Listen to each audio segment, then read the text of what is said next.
The myth of the unshakable person. In the winter of 1940, Winston Churchill stood before the House of Commons and delivered what would become one of the most studied speeches in the English language.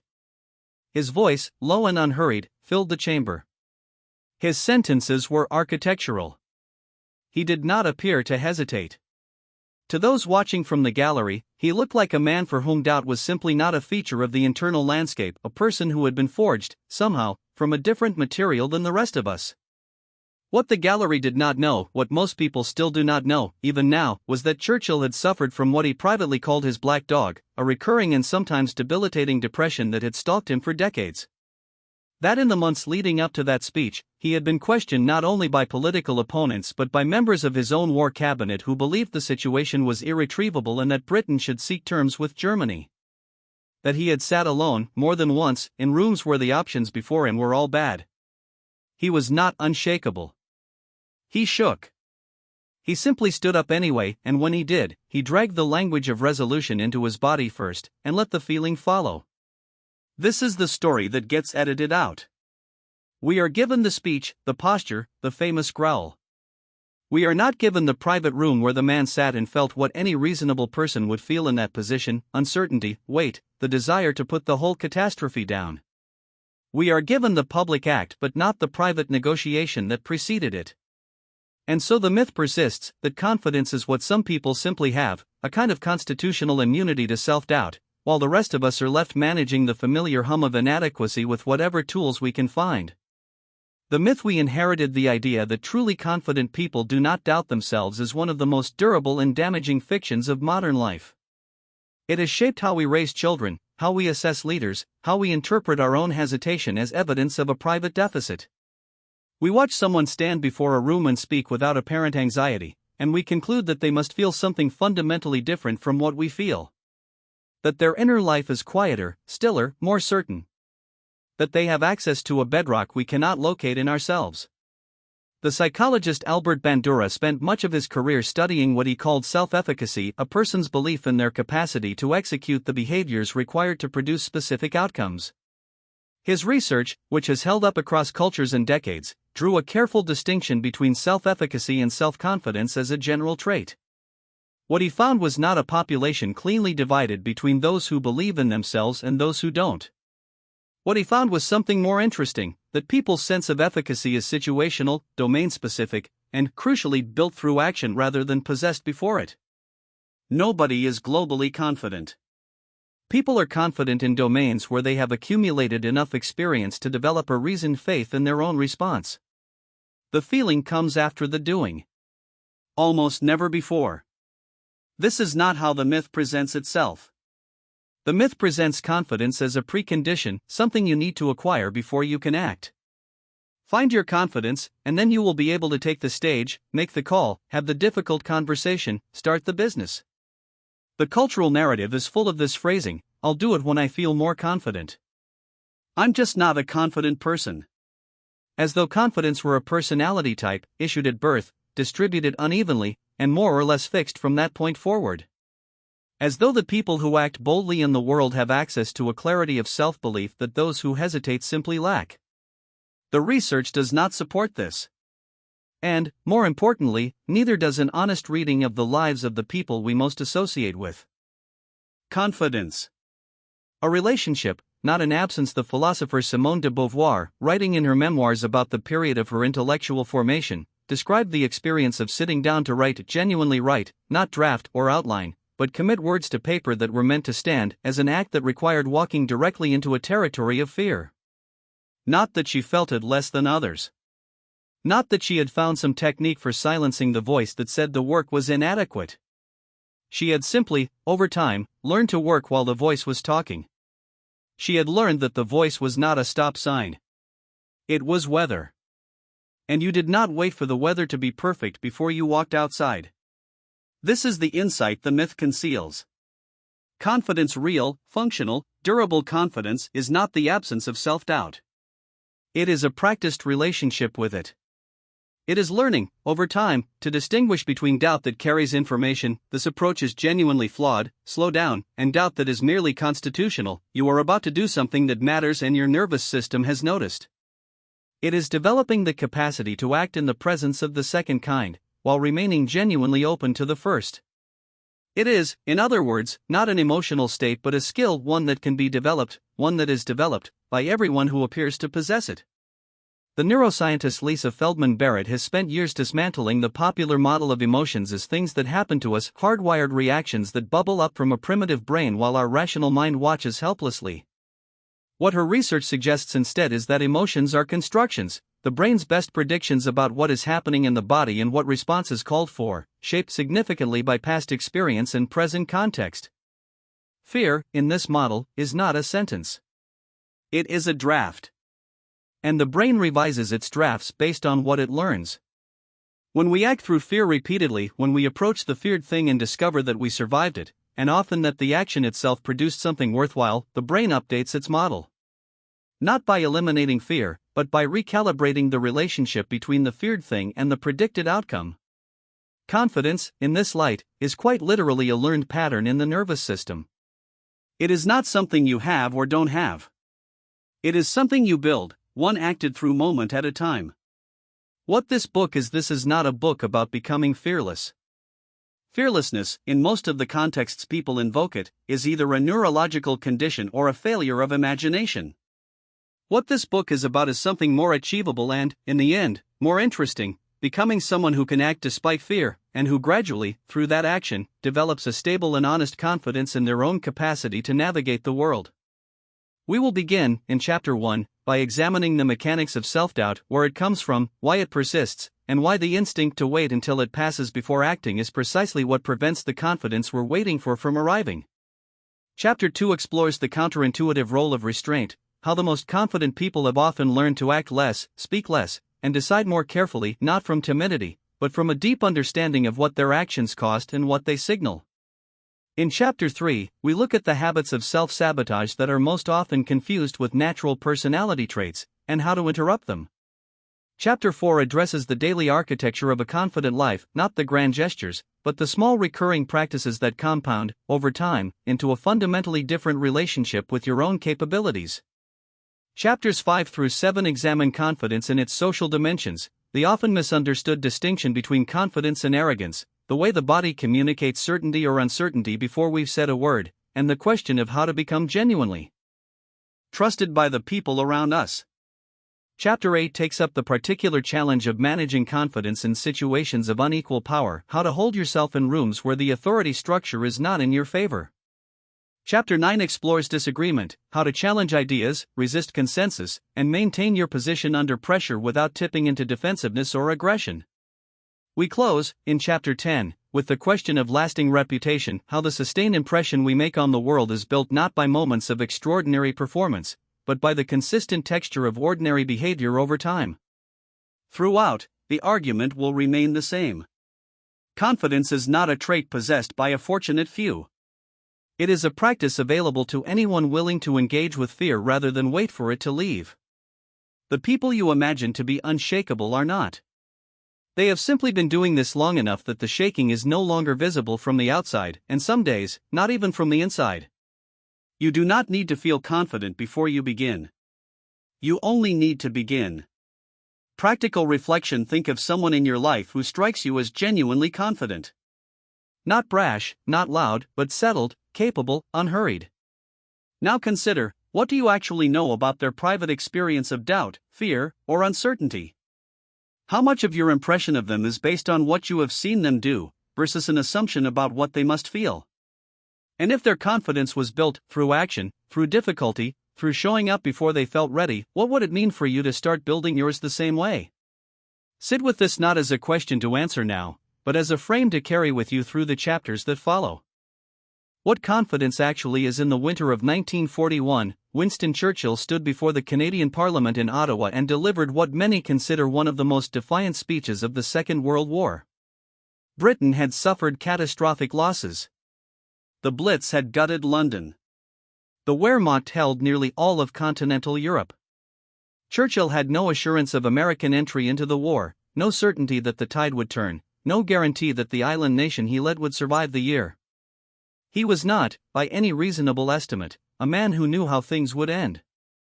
And yet he spoke with such settled authority, such unshaken belief in his country's capacity to endure, that the assembled members of Parliament reportedly wept. Not because Churchill was certain of victory, but because he seemed, at a profound level, to trust something that certainty could not provide. That quality, whatever it was that Churchill inhabited in that chamber, is what this book is about. It is not bravado. It is not the performance of fearlessness. It is something older and more structural. Something the Romans had a word for. The root of the word confidere. To trust fully. To have faith in. The Latin roots are con, with, together, completely, and fidere, to trust, to believe, the same root that gives us fidelity, fiduciary, and faith itself. To be confident, in the original sense, is not to feel invincible. It is to be in a relationship of trust, specifically, trust in oneself. The word carries the implication of a bond, a commitment to reliance. It is the same structure of meaning as to confide in someone, to entrust them with something that matters. This etymology is not a footnote. It is the whole argument in miniature. If confidence is a form of trust, then it is relational, not static. Trust is not the same as certainty. You do not trust the weather, you trust a person. And trust involves risk, the acknowledgement that you cannot control the outcome, and yet you choose to proceed on the basis of belief in the other party's character. When that other party is yourself, confidence becomes precisely this, a sustained willingness to act on your own behalf, in the face of uncertainty, because you believe not that you will necessarily succeed, but that you can handle whatever the attempt produces. This is radically different from how the culture tends to think about confidence. The popular image of a confident person is someone who walks into a room and immediately commands it, someone who speaks without hesitation, who radiates certainty, who never seems rattled. That image is largely a performance, and a misleading one. The person in that room may be genuinely confident. Or they may be performing confidence to conceal the absence of it. Or they may be arrogant, which is something else entirely, and something worth distinguishing carefully. Three things: confidence is not certainty and confidence are often used as synonyms, but they are almost opposite in their relationship to reality. Certainty is the feeling that a specific outcome is assured. Confidence is the willingness to act without that assurance. A surgeon preparing for a rare and complicated operation may feel very little certainty about how the procedure will unfold. The anatomy may be unpredictable. There will be decisions in the room that no one can anticipate from outside it. But if she has performed hundreds of operations, if she is trained for precisely this kind of difficulty, if she has learned to trust her hands and her judgment even when surprised, that is confidence. It asks nothing of the future. It asks only that she shows up as fully herself. The philosopher William James, writing in the late 19th century, was perhaps the first modern thinker to understand that action routinely precedes feeling rather than following from it. Act as if what you do makes a difference, he wrote. It does. James observed that courage and confidence are not experienced as preconditions for difficult action, they are, more often, the result of it. We wait to feel ready, and readiness does not come. We act anyway, and something shifts. This is not a trick or a performance. It is a genuine mechanism of the mind. But it only works if we understand what we are actually building, and certainty is not it. Arrogance is a more insidious confusion. It often looks like confidence from the outside, which is precisely why it tends to travel in confidence's company. But arrogance is, in structure, almost the inversion of confidence. Confidence is inward-facing, it is a relationship with oneself, a stance toward one's own capacities and limits. Arrogance is outward-facing, it is a claim made against others, a way of positioning oneself above them. The arrogant person needs comparison to function, they need others to be lesser, less capable, less worthy. The confident person requires no such scaffolding. They are not, at their core, particularly interested in how they rank. They are interested in the work. This distinction matters enormously in practice. Arrogance tends to be brittle. When the arrogant person fails and everyone fails, the entire structure collapses, because their sense of self was built on comparative superiority, and failure demolishes the comparison. Confidence, properly understood, is not threatened by failure in the same way, because it was never predicated on outcomes. It was predicated on trust. A confident person can fail and remain fundamentally intact, not because failure doesn't hurt, but because their self-regard was not contingent on avoiding it. The third confusion is perhaps the most common in contemporary life: the idea that confidence is a performance, something you project rather than something you inhabit. This version of confidence is everywhere. Books tell you to stand in power poses, to speak in a lower register, to project authority through eye contact and stillness. Some of this is not entirely wrong. The body does influence the mind, as the psychologist Amy Cuddy and others have argued, and managing your presentation has real social consequences. But when performance becomes the primary aim, something essential gets lost. You become an actor playing a confident character rather than a person becoming more genuinely trustworthy to themselves. The performance is perpetually exhausting because it is disconnected from anything real. And the audience, other people, can almost always tell. The Aristotelian frame, confidence as a practiced posture. The most useful framework for understanding confidence that Western philosophy has produced does not come from the modern self-help tradition. It comes from Aristotle, written more than 2,000 years ago, in the Nicomachean Ethics. Aristotle was interested in the question of character, specifically, how human beings come to have the qualities that make a good life possible. His answer was built around the concept of hexis, iota, usually translated as disposition or habit, though neither translation quite captures it. A hexis is a settled, stable state of being, a way of standing in relation to experience that has been formed through repeated action and has become, in a sense, structural. It is not a mood, which passes. It is not a feeling, which fluctuates. It is more like posture, the way the body has organized itself over years of practice, so that it tends naturally toward a certain orientation. Courage, for Aristotle, was one of these dispositions, and his analysis of courage maps closely onto what we are calling confidence. Courage, he argued, is not the absence of fear. The absence of fear would not be courage at all. It would be, as he put it, a kind of insensibility, perhaps even a defect. The courageous person feels fear. They feel it accurately and appropriately, calibrated to the actual danger at hand. What distinguishes them is not that they don't feel it, but that they are not mastered by it. They act through it, in accordance with what reason and character determine to be right. Confidence, understood this way, is not a feeling but a practice, or more precisely, it is what emerges from sustained practice. You do not wait for confidence to arrive before you act. You act, repeatedly, in the domains where you wish to become confident, and the disposition forms over time through the accumulation of those actions. This is what Aristotle meant when he said that virtues are acquired by practice. We become just by doing just acts, temperate by doing temperate acts, brave by doing brave acts. There is no shortcut.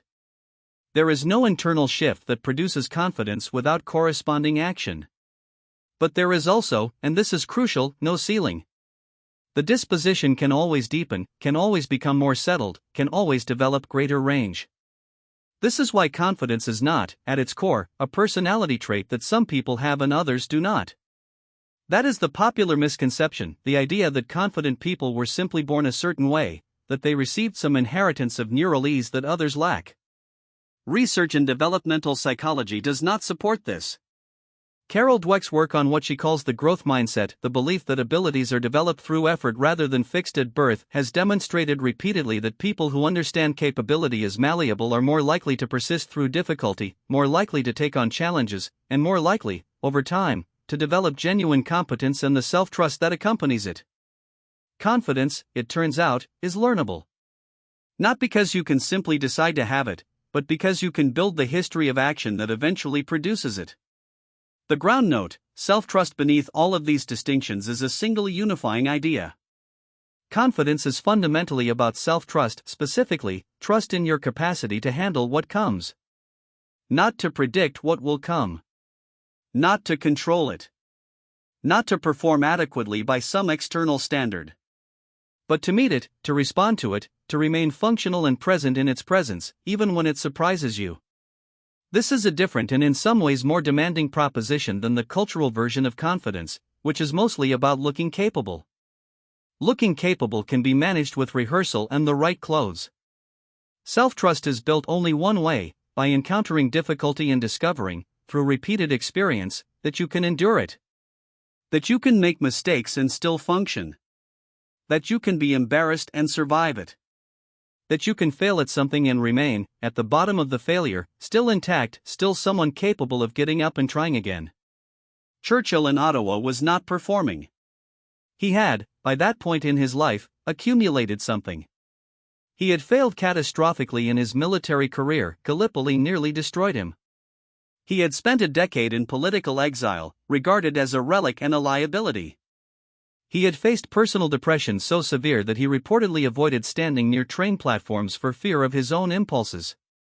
And he had, through all of it, continued. Not because he felt confident in the popular sense, but because he had built, over decades of action and recovery, a relationship with himself that he could trust. He knew what he was made of. Not perfectly. Not with certainty. But well enough. That knowledge earned, not given, is what we are after. Practical reflection. Think of a domain in your life where you feel least confident, a situation, a relationship, a kind of task that you consistently avoid or approach with dread. Notice what exactly you are afraid of. Then consider, is your fear about the outcome, or is it about your ability to handle the outcome? In most cases, the real fear is the second, not that something bad will happen, but that you will not be able to cope with it if it does. Sit with this question seriously. What would it mean to trust, not that you'll succeed, but that you'll survive? And what would it take to begin building that specific trust, one small act at a time? Fear is the starting point. In the spring of 1940, Winston Churchill stood before the House of Commons to deliver what would become one of the most consequential speeches of the 20th century. He had been Prime Minister for fewer than 2 weeks. France was collapsing. The British Expeditionary Force was stranded at Dunkirk. Those who knew Churchill well reported that his hands trembled before he spoke. He had spent the night before rehearsing alone, pacing his study, his aides noticing the strain in his jaw. And yet he walked to the dispatch box and told the nation it would fight on the beaches, in the fields, in the streets, that it would never surrender. The speech did not come from a man who felt no fear.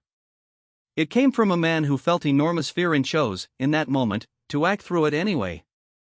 That distinction is everything. We have built a mythology around confidence that is almost perfectly backwards. In this mythology, confidence is the feeling you have before you act, the inner certainty, the absence of doubt, the settled knowledge that things will go well. Confident people, in this telling, step into the room already whole. They don't flinch. They don't hesitate. They are simply, mysteriously, not afraid. If you are afraid, you therefore are not yet confident, and you should wait until the fear passes, until you feel ready, until something inside you shifts and settles. This is the mythology, and it has paralyzed more human potential than almost any other idea. The truth is closer to the opposite. Fear is not the obstacle you must clear before confidence can begin. Fear is the precondition for confidence, the very thing that makes genuine confidence possible at all. You cannot be meaningfully confident about something that doesn't scare you. Tying your shoes is not a confidence exercise. Asking someone you love to marry you is. The difference is not skill, it is stakes. Confidence only becomes relevant where the outcome is uncertain and something real could go wrong. In other words, confidence only becomes relevant where fear lives. What fear actually is, to understand this properly, we need to stop treating fear as a simple sensation and look at what it actually is. The neuroscientist Joseph Ledoux spent decades mapping the brain's threat response systems, and what he found complicates the folk account considerably. Fear does not live in a single place. What we call fear is actually the convergence of several distinct processes: a rapid subcortical signal from the amygdala that prepares the body for danger, a slower cortical appraisal that tries to make sense of the threat, and a cascade of physical responses: elevated heart rate, tensed muscles, heightened sensory attention, that evolved not to punish us but to help us survive. Fear, in its original function, is information. It is the nervous system saying, "Pay attention, something important is happening here." Lisa Feldman Barrett, whose work on constructed emotion has reframed much of effective neuroscience, pushes this further. The brain, she argues, is not a passive receiver of emotional signals but a prediction machine, constantly generating models of what is about to happen and updating them against incoming data. What we experience as fear is often the brain's prediction that the next moments will be costly, dangerous, or beyond our competence. This means fear is always, at its core, a statement about the future. It is anticipatory. It says, what comes next might hurt you. And this is where the crucial distinction enters, the distinction between fear as a signal and anxiety as a verdict. Fear in its functional sense is directional and informative. It points at something specific, the edge of the cliff, the approaching car, the public speech in 3 minutes. Anxiety, by contrast, is fear that has lost its object and become a pervasive atmosphere, a low-grade conviction that something terrible is coming without any clear identification of what. The problem for most people who struggle with confidence is not fear itself but anxiety, the background noise of dread that treats every uncertain situation as a disaster already in progress. Learning to separate these, to ask whether what you are feeling is a genuine signal about a specific challenge or a diffuse alarm with no clear target, is one of the more important cognitive habits available to a human being. Fear says, this matters. Anxiety says, everything is already lost. The first is useful. The second is a story. The Stoics answer. The Stoic philosophers understood something about fear that modern psychology is only now beginning to formalize in empirical terms. Marcus Aurelius, writing in his private journal with no expectation that anyone would ever read it, returned again and again to a single organizing principle: distinguish between what is within your control and what is not, and let that distinction determine where your energy goes. Epictetus, born a slave and later one of the most influential philosophers of the ancient world, called this the fundamental philosophical skill, the discipline of desire and aversion, the capacity to want and fear only what is genuinely within your power to effect. This is not a counsel of passivity. It is almost the opposite. The Stoic point is not that outcomes don't matter, it is that your response to outcomes is always yours, and therefore the only legitimate object of confidence. You cannot be confident that the audience will love your speech. You cannot be confident that the business will succeed, or that the person you love will love you back, or that the cancer will respond to treatment. These things are not yours to control. But you can be confident, genuinely, confident in your capacity to prepare, to show up, to respond with clarity and presence regardless of what happens. Confidence, properly understood, is not faith in outcomes. It is faith in your response. This reframe dissolves a great deal of unnecessary suffering. Most of the fear that disables people is not fear of the action itself, it is fear of the outcome. The speaker is not afraid of speaking, he is afraid of being judged. The entrepreneur is not afraid of working, she is afraid of failing publicly. The person in love is not afraid of confessing, they are afraid of rejection. And the Stoic observation is that all of this fear is misdirected, not because outcomes don't hurt, but because they were never yours to guarantee in the first place. The Roman general and philosopher understood that once you have clearly separated what is yours from what is not, the fear that remains is smaller and more manageable. It becomes the reasonable caution of a person entering uncertain territory rather than the paralysis of someone who believes they can and must control things that cannot be controlled. Marcus Aurelius himself was emperor of the largest empire on earth, commanded armies, navigated plagues and political treachery, and by all accounts he was often deeply uncertain. His meditations are not the notes of a man who felt invulnerable. They are the private discipline of a man who knew he could not feel invulnerable and chose to act from something more durable than feeling. A different relationship with fear. This brings us to the distinction that matters most, and it is a subtle one. The confident person does not feel less fear than the person who holds back.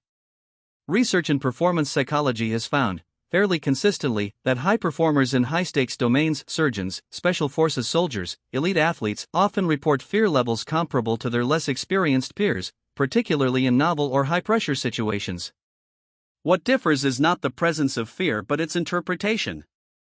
Where the novice reads the pounding heart as evidence of impending failure, the experienced practitioner has learned to read it as readiness. The same physiological signal, a radically different meaning. Psychologists call this process reappraisal, the cognitive act of reassigning meaning to an emotional experience without suppressing the experience itself. Trying to suppress fear, as most people attempt, rarely works and often amplifies the very signal you are trying to quiet. Reappraisal works differently. It doesn't pretend the fear isn't there, it changes what the fear means. The sports scientist Wendy Mendez has shown in a series of well-constructed studies that participants who were instructed to interpret their pre-performance anxiety as excitement, essentially to relabel the same arousal state, performed measurably better on cognitive and physical tasks than those who tried to calm themselves down. The fear didn't leave. Its role changed. This is what it means to have a different relationship with fear rather than the absence of it. The goal is not to become fearless. Fearlessness is either naivety or numbness, and neither produces genuine confidence. The goal is to develop a literacy of your own fear, to recognize when it is informative, this genuinely matters, prepare well, when it is distorted, your brain is predicting catastrophe without sufficient evidence, and when it is simply the normal texture of anything worth doing. Fear becomes, in this reading, not a verdict on your competence or your chances but a reliable indicator that you are at the edge of something real. And the edge of something real is exactly where a life lived with intention tends to require you to stand. Churchill, standing at the dispatch box, was not unafraid. He was, by all accounts, profoundly aware of what failure would mean for the nation, for the people depending on him, for history. The fear was appropriate. What he had cultivated, over a lifetime of public life, failure, defeat, and return, was not immunity to that fear but a settled practice of moving through it. He had learned, as all genuinely confident people learn, that the feeling of fear is not the same thing as the fact of incapacity. That the trembling hands and the conviction to speak are not opposites. That you can be terrified and still be the right person in the right place, saying the necessary thing. That is not the absence of self-doubt. That is the practiced willingness to act through it. That is confidence in its real form, not a feeling, but a relationship. Not a state you arrive at, but a practice you return to, every time the stakes are real and the outcome uncertain and the fear arrives, as it always does, right on schedule. Practical reflection: bring to mind a moment when you held back from something, a conversation you didn't start, a risk you didn't take, a truth you didn't speak, because fear was present. Looking at that moment now, what specifically were you afraid of? Try to separate the fear about your response, what you would do, how you would handle it, from the fear about the outcome, how it would be received, what would happen next. The Stoics would ask, which of those fears was pointing at something within your control? What might you have done differently if you had trusted your response, not the outcome, just your response, to be sufficient? Sit with that question not as self-criticism but as a map. Where in your life right now is fear waiting to become information rather than verdict? The inner critic. In the winter of 1954, a young Maya Angelou was preparing to perform a calypso dance act at the Purple Onion, a small San Francisco nightclub that would launch her career. She was 26, largely self-taught, and carrying with her the accumulated weight of a childhood that had included years of elective muteness following a trauma she believed her own voice had caused. By every objective measure, she had no business being on that stage. And yet the voice she feared most on the night of her debut was not the crowd's, it was her own. That relentless internal murmur, insisting she was a fraud, that the applause would curdle into laughter the moment she moved, that she would be exposed as someone who had wandered too far from her proper place. She performed anyway. The audience loved her. The voice did not stop. It never stopped. She simply learned, over decades of discipline and self-examination, to act in its presence. This is the experience the psychologists have named, the philosophers have chronicled, and the rest of us have simply called that voice. It is the inner critic, the running internal commentary that appraises your actions, anticipates your failures, compares your insides to everyone else's outsides, and delivers its verdict with an authority it has never earned. Almost no one is free of it. The question, the only question that matters, is what we do when it speaks. Where the voice comes from to understand the inner critic is to first resist the urge to make it the enemy. It is not a malfunction. It is, in its origins, a survival mechanism that has been catastrophically overapplied. The human brain evolved under conditions that rewarded extreme vigilance to threat. An ancestral mind that underestimated danger did not survive to pass on its genes, a mind that saw predators everywhere, that rehearsed worst-case scenarios compulsively, that ran perpetual risk assessments on its own standing within the group, that mind lived. Social exclusion, in the environment in which we evolved, was not merely unpleasant. It was death. And so the neural architecture for tracking our status, monitoring others' perceptions of us, and imagining our own inadequacy was built deep and built early. The inner critic is that architecture speaking in the modern world, where it finds no tigers but manufactures them ceaselessly from job interviews, first dates, and public presentations. Layered on top of this evolutionary substrate is the sediment of childhood. The psychologist Aaron Beck, in his foundational work on cognitive therapy in the 1960s and 70s, identified what he called cognitive distortions, systematic errors in thinking that filter experience through a darkened lens. Catastrophizing. Personalization. All or nothing thinking. Beck's insight was that these distortions were not random, they were learned patterns, encoded early and reinforced by repetition, that the mind would then apply automatically, long after the original conditions that created them had passed. A child told repeatedly that their efforts are insufficient does not simply grow out of that message. They internalize it, and it becomes the architecture of their inner monologue. The parent's voice becomes the critic's voice. The teacher's dismissal becomes the reflex of self-dismissal. Social comparison adds another layer still. The psychologist Leon Festinger proposed in 1954 that humans evaluate their own abilities and opinions partly by comparing themselves to others, a process that was adaptive when others were few and known, and becomes psychologically treacherous in a world where the comparison pool is infinite and curated.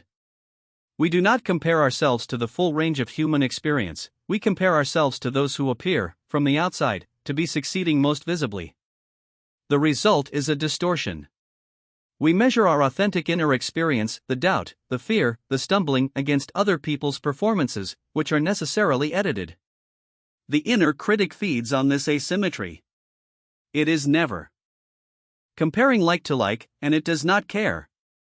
The Fraud Who Isn't. In 1978, the psychologists Pauline Clance and Suzanne Imes published a study that named something millions of people had experienced without a vocabulary for it.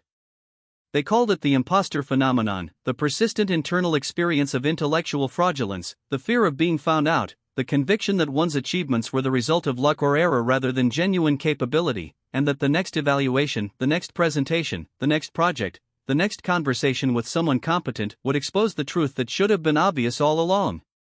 What Clance and Imes found, and what decades of subsequent research has confirmed, is that this experience is paradoxically most common among the most competent. It is not the genuinely unprepared who feel most like imposters.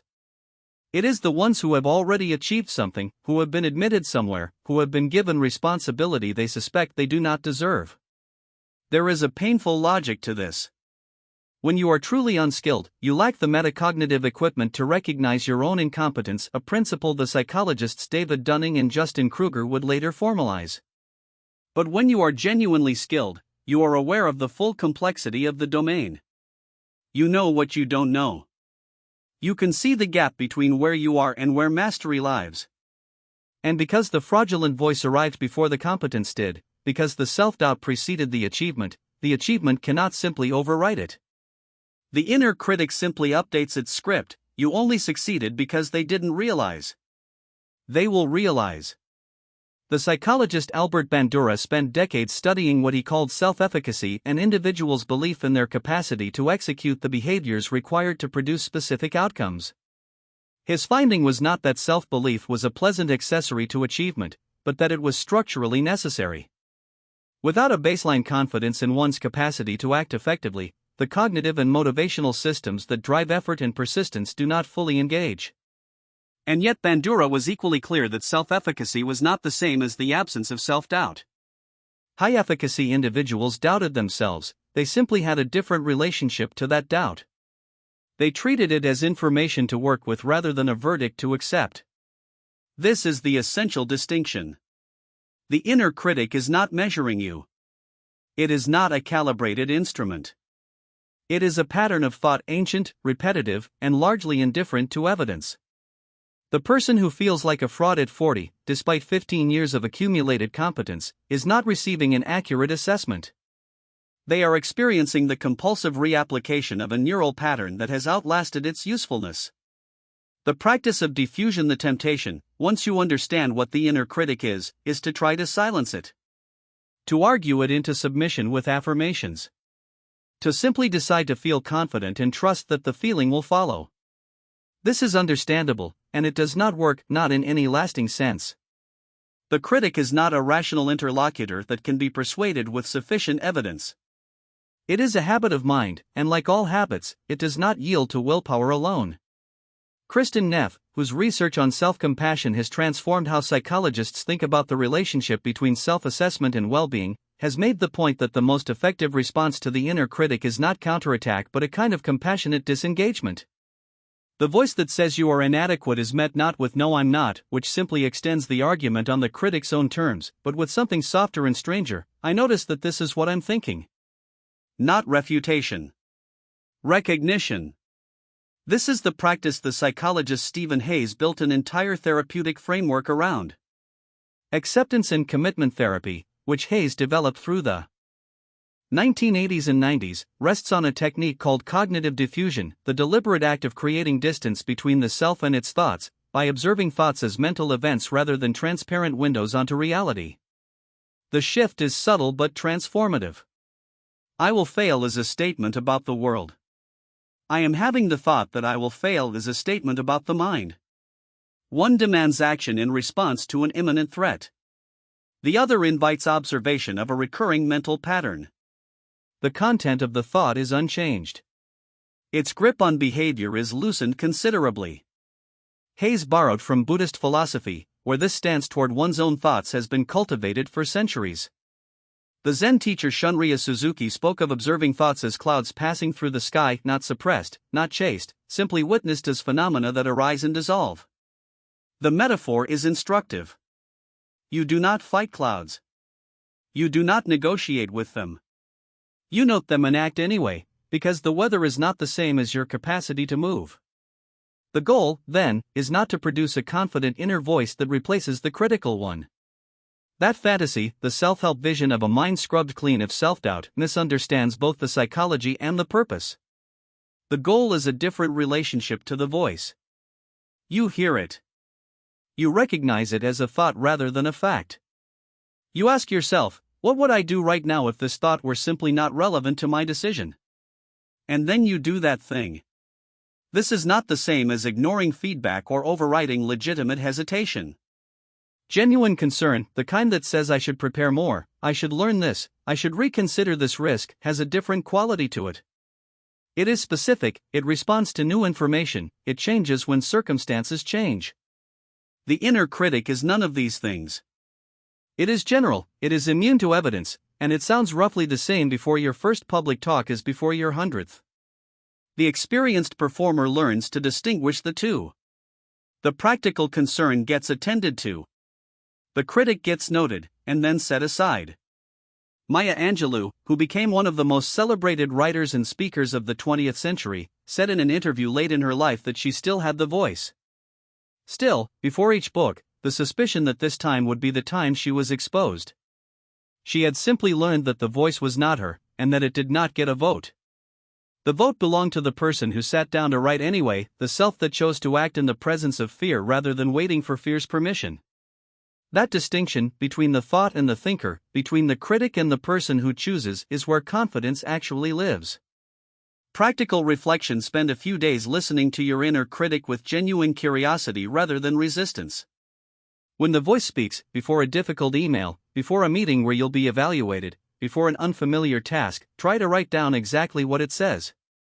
Notice whether the language is specific or general, whether it changes with new information or repeats the same script. Ask yourself, if a person spoke to a close friend the way this voice speaks to you, what would you think of that person? Finally, the next time the critic is loudest, try rephrasing its statement, not to argue with it, but to locate it as thought. I am having the thought that, and then decide, separately and deliberately, what you will do. Confidence versus arrogance. In the winter of 1812, Napoleon Bonaparte stood at the edge of his empire and refused to see what was plainly visible to everyone around him. The Grande Armée had been decimated by the Russian campaign. Starvation, frost, and disease had reduced 600,000 soldiers to fewer than 100,000, and yet Napoleon, returning to Paris, spoke of the disaster as a strategic retreat, a temporary setback in a still unfolding masterwork of military genius. Those who dared suggest otherwise were reassigned, dismissed, or simply avoided. Marshals learned to couch their reports in careful euphemism. The truth, in Napoleon's court, was a dangerous thing. What the world took for supreme confidence, the imperious bearing, the unshakable certainty, the relentless forward momentum was, at its core, a structure built to keep reality at bay. And like all such structures, it eventually collapsed under the weight of what it was designed to exclude. This is the first thing to understand about arrogance: it looks like confidence from the outside. It wears the same costume. It speaks in declarative sentences, holds eye contact, refuses to hedge. It can be genuinely impressive, even magnetic, for a time. But beneath the performance is something quite different: a fragility so acute that it cannot survive contact with ordinary human limitation. Napoleon could not be wrong, because Napoleon was not permitted to be wrong, not by himself, not by the story he had constructed about who he was. When reality began to contradict that story, the story had to go. The fragility at the heart of arrogance. The psychoanalyst Heinz Kohut spent decades trying to understand what he called narcissistic injury, the particular and devastating wound that occurs when the grandiose self-image of a narcissist is punctured by reality. Kohut's insight was that narcissism is not, at root, an excess of self-love. It is a defense mechanism, a compensatory structure built to protect a self that feels, somewhere beneath the bravado, profoundly threatened. The arrogant person has not solved the problem of self-worth, they have simply sealed it off, armored it, hidden it behind a performance of superiority so convincing that even they often believe it. This is why arrogant people respond to criticism with rage rather than reflection. The criticism does not feel like information, it feels like an assault. It threatens to crack the armor and expose whatever lies beneath: the old wound, the childhood shame, the terror of inadequacy that the whole performance was designed to prevent anyone from seeing. And so the arrogant person attacks back, dismisses the critic, finds reasons why the criticism doesn't count, surrounds themselves with people who won't give it. The armor thickens. The world narrows. Genuine confidence works in precisely the opposite direction. The truly confident person can hear criticism without being destroyed by it, because their sense of self does not depend on being right. They are not using correctness as a foundation for identity. They can say, without theater, without excessive self-flagellation, "I was wrong about that." And then they can update. This is not weakness. This is a different and more resilient architecture entirely, a self that is stable not because it is defended from challenge, but because it has learned to coexist with imperfection, to absorb new information without shattering, to hold uncertainty without reaching frantically for the nearest certainty to cling to. The distinction matters enormously in practice. Consider two managers receiving the same piece of feedback from a subordinate, a genuinely good idea that contradicts their own approach. The arrogant manager feels the idea as a threat, a challenge to their authority, their competence, their position, and either ignores it or finds ways to undermine it. The confident manager experiences it as a resource. They feel something like relief: here is a better way, and now we can use it. They can champion another person's idea without experiencing it as their own diminishment. This capacity to celebrate what is better without needing to be the one who thought of it is one of the clearest markers of real confidence.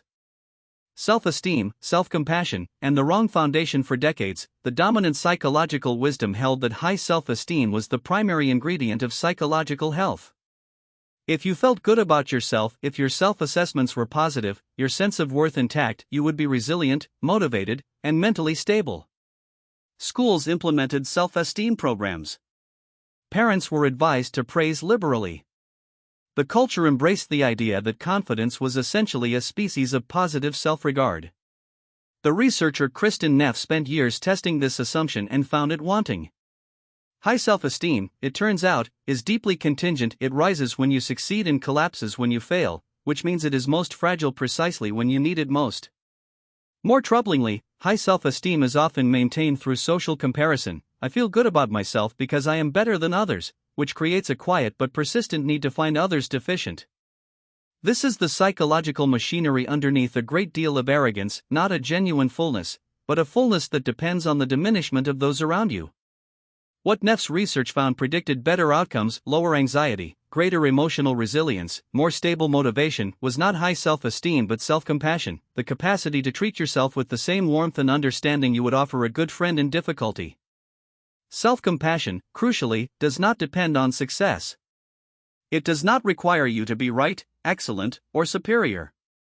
It is available in your worst moments, in failure, embarrassment, error, precisely when high self-esteem abandons you. And because it does not require comparison to others, it does not generate the subtle contempt that high self-esteem so often trails behind it.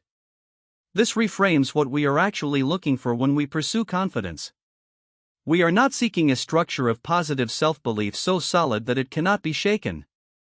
That structure does not exist, and the attempt to build it is the project of arrogance. We are seeking, instead, something more supple, a relationship with ourselves that can hold difficulty without becoming cruel to itself, that can acknowledge failure without announcing it as the verdict on our worth. The confident person is not someone who never doubts. They are someone who has developed enough internal compassion that doubt does not demolish them. The room expands or contracts. There is a quality you feel in the presence of genuinely confident people that is different from anything arrogance produces, and it is worth naming directly. They make the room larger. Something about being with them expands your sense of what is possible. You feel more free to think out loud, to venture an imperfect idea, to admit that you don't know. They are not policing the space for threats to their status, so they are free to be genuinely curious about you, genuinely interested in what you bring. Their attention is a kind of gift. Arrogance produces the opposite effect. When the most powerful person in the room is arrogant, everyone else becomes careful. Conversations narrow to what is safe to say. People preemptively perform competence to avoid being found wanting. The air tightens.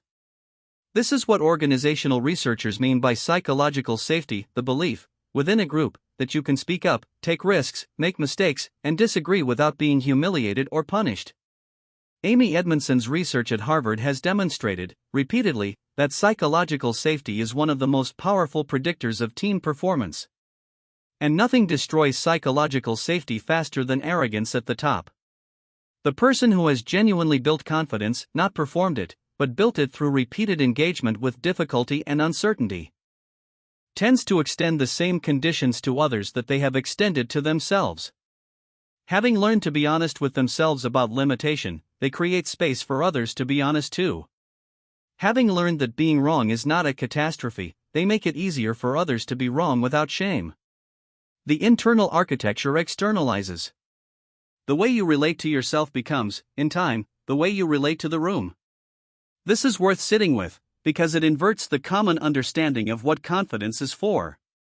Confidence is often imagined as a tool for personal advancement, something that helps you get what you want, win what you're competing for, project the impression that secures you the position. And it does do these things. But genuine confidence is also, and perhaps more essentially, a gift to others. The confident person does not need to take anything from the room. And because they do not need to, they are free to add. The beginner's mind. The Zen teacher Shunryu Suzuki once wrote, "In the beginner's mind there are many possibilities, in the expert's mind there are few." He meant this not as a critique of expertise but as a description of a certain kind of closure that expertise makes possible, the closure of someone who already knows, who has already formed their view, for whom new experience is merely the confirmation of what they have already concluded. The expert's mind, in this sense, is not a mind that knows more. It is a mind that has stopped looking. Arrogance is the expert's mind taken to its logical extreme. The arrogant person has already decided about the idea, about the person, about the situation, and what follows is not genuine engagement but the performance of engagement while the verdict holds. They may ask questions, but they are not really listening for answers. They may appear to consider, but consideration, for them, is theater. The conclusion was reached before the conversation began. Genuine confidence, counterintuitively, tends to produce something closer to the beginner's mind. When your sense of self is not riding on being right, you are free to be genuinely uncertain. When you do not need to win the argument, you are free to actually hear the other side. When your status does not depend on your having already figured it out, you can engage with an open question as if it were genuinely open. This is not false humility, the performed uncertainty of someone fishing for reassurance. It is actual curiosity, available to a person whose identity is secure enough that it does not require the protection of premature certainty. The most remarkable experts in any field tend to display this quality. They hold their knowledge lightly, remain interested in what they do not yet understand, and are conspicuously undefended about the edges and limits of their competence. This is not in spite of their depth, it is because of it. They have gone far enough into a subject to know how much remains unknown, and they have enough confidence in who they are that this vastness is exciting rather than threatening. The beginner's mind, at its fullest, is not achieved at the beginning. It is earned. Practical reflection. Think of someone in your life, past or present, who made you feel smaller in their presence, not through any single unkind act, but simply through the quality of their attention, the subtle pressure to perform or shrink. Consider what they might have been protecting. Now think of someone who made you feel more yourself, more free to think, to venture, to admit uncertainty. What was different about how they inhabited their own sense of self? The question worth sitting with is this: in which situations do you make the room smaller, not through malice, but through your own need to be right, to appear competent, to avoid the vulnerability of not knowing? And what, exactly, are you protecting when you do? The body knows. In the autumn of 1906, the psychologist William James delivered a series of lectures at Columbia University that would, in a roundabout way, reshape how we think about emotion and, by extension, about confidence itself. James had been circling an idea for nearly 20 years, ever since he published a controversial paper in 1884 called "What is an Emotion?" The central claim was startling: we do not tremble because we are afraid. We are afraid because we tremble. We do not cry because we are sad. We are sad because we cry. The body, James insisted, does not merely express what the mind already feels. The body creates what the mind then interprets as feeling. Emotion is not a mental event with physical symptoms. It is, at its root, a physical event that the mind then labels. This idea was so counterintuitive, so inside out, that it was largely dismissed for decades. We prefer to think of ourselves as rational agents. The mind makes decisions, the body follows. The idea that it might work the other way, that the body leads and the mind is, in some important sense, catching up, disturbs a flattering story we like to tell about our own inner lives. But James was onto something that neuroscience would eventually confirm, and that anyone who has ever walked into a difficult room with their shoulders back or hunched over through an easy one knows to be true in their bones. The body shapes the mind. Antonio Damasio, the Portuguese-American neuroscientist, spent decades studying patients with damage to specific regions of the prefrontal cortex, the brain's planning and decision-making center. These patients were, in many respects, intellectually intact. They could discuss philosophy, solve logic puzzles, describe complex social situations in accurate detail. But they could not make decisions. Not simple ones, not complex ones. Without the ability to feel the pull of one option over another, they were paralyzed not by confusion, but by indifference. Everything looked equally plausible. Damasio's conclusion, which he articulated in his 1994 book Descartes' Error, was that rational thought is not separable from feeling. The brain, he argued, maintains what he called somatic markers, bodily signals that tag memories and possibilities with emotional valence. When you consider a risky choice, your body already knows something. A tightening in the chest, a slight quickening of the pulse, these are not noise in the signal. They are the signal.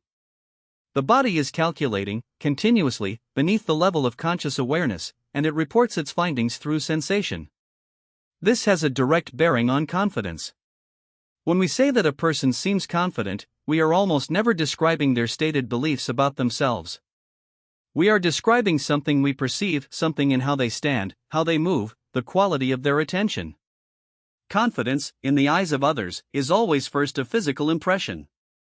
And the deeper insight, the one that James and Damasio converge on from different directions, is that this physical impression shapes the person having it just as much as it shapes those observing it.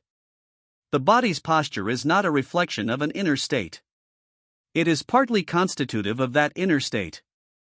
Power, posture, and what actually holds up. In 2010, the social psychologist Amy Cuddy and her colleagues published research suggesting that holding high-power postures, expansive, upright positions that take up space, for just 2 minutes before a stressful event raised testosterone levels and lowered cortisol, producing measurable changes in both physiology and behavior.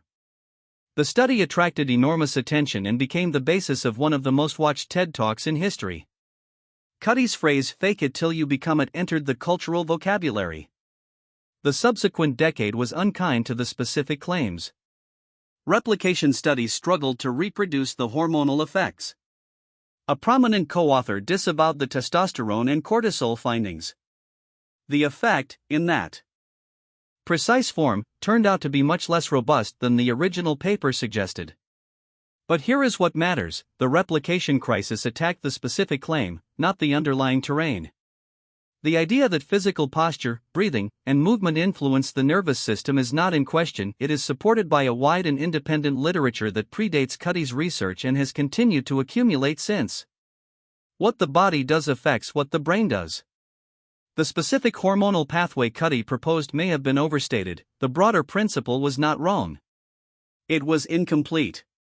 What we know more reliably is this: the autonomic nervous system, the branch of your nervous system that governs heart rate, digestion, respiration, and the fight or flight response, is not a one-way valve. It can be influenced from the top down, through thought and intention. But it can also be influenced from the bottom up, through the body. And the bottom-up route is, in many circumstances, faster, more direct, and more powerful than the mental route. You can tell yourself to calm down 1,000 times and remain agitated. You can take 5 slow, deliberate breaths and begin to actually calm down. The vagal brake in the art of breathing. Stephen Porges, a neuroscientist at Indiana University, spent years developing what he calls polyvagal theory, a framework for understanding how the autonomic nervous system manages our responses to threat and safety. The vagus nerve, the longest cranial nerve in the body, runs from the brainstem down through the heart, lungs, and gut, connecting the brain to the viscera in both directions. Porges identified what he called the vagal brake, a mechanism by which the evolved social nervous system can dampen the more primitive threat response systems, allowing a person to remain calm and socially engaged even in circumstances that might otherwise trigger defensive activation. The vagal brake is not abstract. It is physiological. And one of its most accessible control mechanisms is the breath. Slow, extended exhalation activates the parasympathetic branch of the autonomic nervous system, the rest and digest counterpart to the fight or flight sympathetic branch. When you breathe slowly, with an exhalation longer than your inhalation, you are quite literally pressing the brake. Heart rate variability, a measure of the nervous system's flexibility and resilience, improves. Cortisol, the primary stress hormone, begins to drop. The state of the body shifts toward one that supports clear thinking, steady attention, and what Porges calls social engagement, the physiological readiness to be present with other people. This is the mechanism behind practices that human beings have rediscovered, in slightly different forms, across dozens of cultures and centuries: meditation, yoga, prayer, martial arts forms, the classical actor's preparatory breathing exercises. These are not mystical practices that happen to feel good. They are technologies for regulating the nervous system through the body, for using the bottom-up pathway to create the internal conditions in which confident action becomes possible. Consider what happens to a person's voice when they are anxious. The chest tightens. The breath becomes shallow, moving from the diaphragm up to the upper chest and throat. The vocal cords, starved of deep support, produce a thinner, higher, more tentative sound. The body betrays the mind's uncertainty even when the mind is trying to project composure. Now consider what happens when that person stops, draws a long breath into the belly, and exhales slowly before speaking. The voice drops. It steadies. The room receives it differently.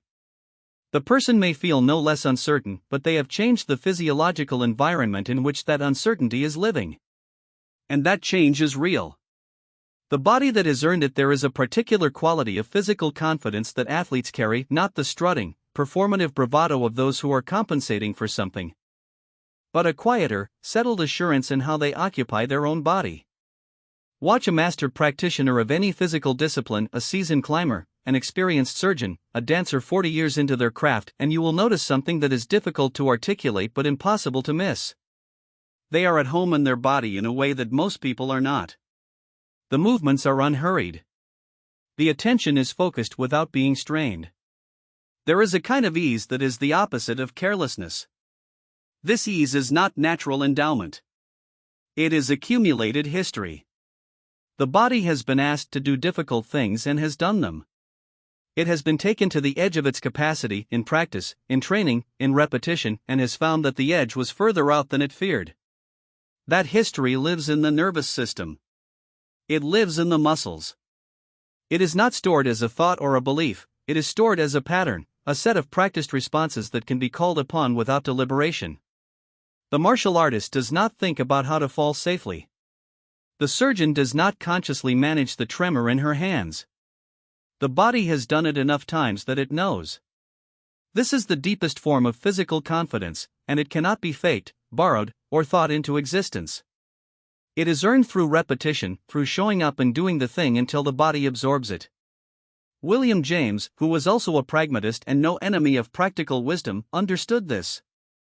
He wrote about the importance of keeping the faculty of effort alive through small, daily acts of discipline, not because those acts were intrinsically important, but because they trained the nervous system and the habit of acting when action was called for. The body that has practiced doing hard things is a body that expects to be able to do the next hard thing. You cannot think your way there. The central mistake most people make when trying to build confidence is to treat it as a primarily cognitive project. They try to think differently. They write affirmations. They rehearse reassuring internal monologues. They tell themselves, rationally, that their fear is disproportionate to the actual threat. And sometimes this helps, at the margins. But it misses something essential. Confidence, in its fullest expression, is not a conclusion the mind reaches. It is a state the body enters, and which the mind then occupies. The philosopher Maurice Merleau-Ponty, writing in the mid-20th century, argued that human beings do not primarily experience the world as disembodied minds floating behind their eyes. We experience it through our bodies, from inside our bodies, as bodies among other bodies. Our sense of our own competence, our sense of what we are capable of, is rooted in what our body has actually done and learned to expect it can do again. This is why the physical practices matter, not as tricks or hacks, but as legitimate pathways to a state of being. The way you hold yourself when you walk into a difficult conversation. Whether you take a slow breath before you speak or let the anxiety constrict your voice. Whether you have a practice running, swimming, lifting, climbing, anything that takes your body somewhere uncomfortable and asks it to continue anyway. These are not decorative. They are substantive. They are how the body learns that it can be trusted. Confidence is not only mental. It lives in the body. It lives in the slow breath before the difficult meeting, in the upright posture held not as performance but as practice, in the physical memory of having shown up and done the hard thing before. You cannot think your way into it. You have to, at some level, be it, and being it begins with the body you walk around in every day. Practical reflection before your next high-stakes conversation, meeting, or performance. Give yourself 5 minutes alone. Stand or sit upright, not rigidly, but fully, and take 10 slow breaths, making each exhalation roughly twice as long as each inhalation. Notice what happens to the quality of your attention by the 10th breath. Ask yourself, where in my body do I feel the anxiety? Can I breathe into that place rather than away from it? Over the next week, pay deliberate attention to how you carry yourself in everyday moments, walking to a meeting, waiting in a queue, sitting at your desk. Notice where you collapse, contract, or diminish your physical presence out of habit. The question is not whether you can perform confidence with your body. The question is whether you can practice being it, one breath and one posture at a time, until the body begins to remember it as its own. Earned confidence. In 1953, Edmund Hillary and Tenzing Norgay stood at the summit of Everest. Hillary was not a man who had woken one morning brimming with certainty that he could climb the world's highest mountain. He had spent years on progressively more demanding ascents, the Southern Alps of New Zealand, the Himalayan foothills, failed expedition attempts that stripped him down to nothing and forced him to begin again. When he finally planted his boots on that summit, the confidence he carried was not borrowed from a pep talk or manufactured through visualization. It had been deposited, layer by layer, through every previous climb he had survived. It was earned, and it felt different from any other kind. Most of us have been taught to understand confidence backwards. The common assumption is that you must first feel confident, feel ready, feel certain, feel capable, and only then can you act. Confidence, in this model, is a prerequisite.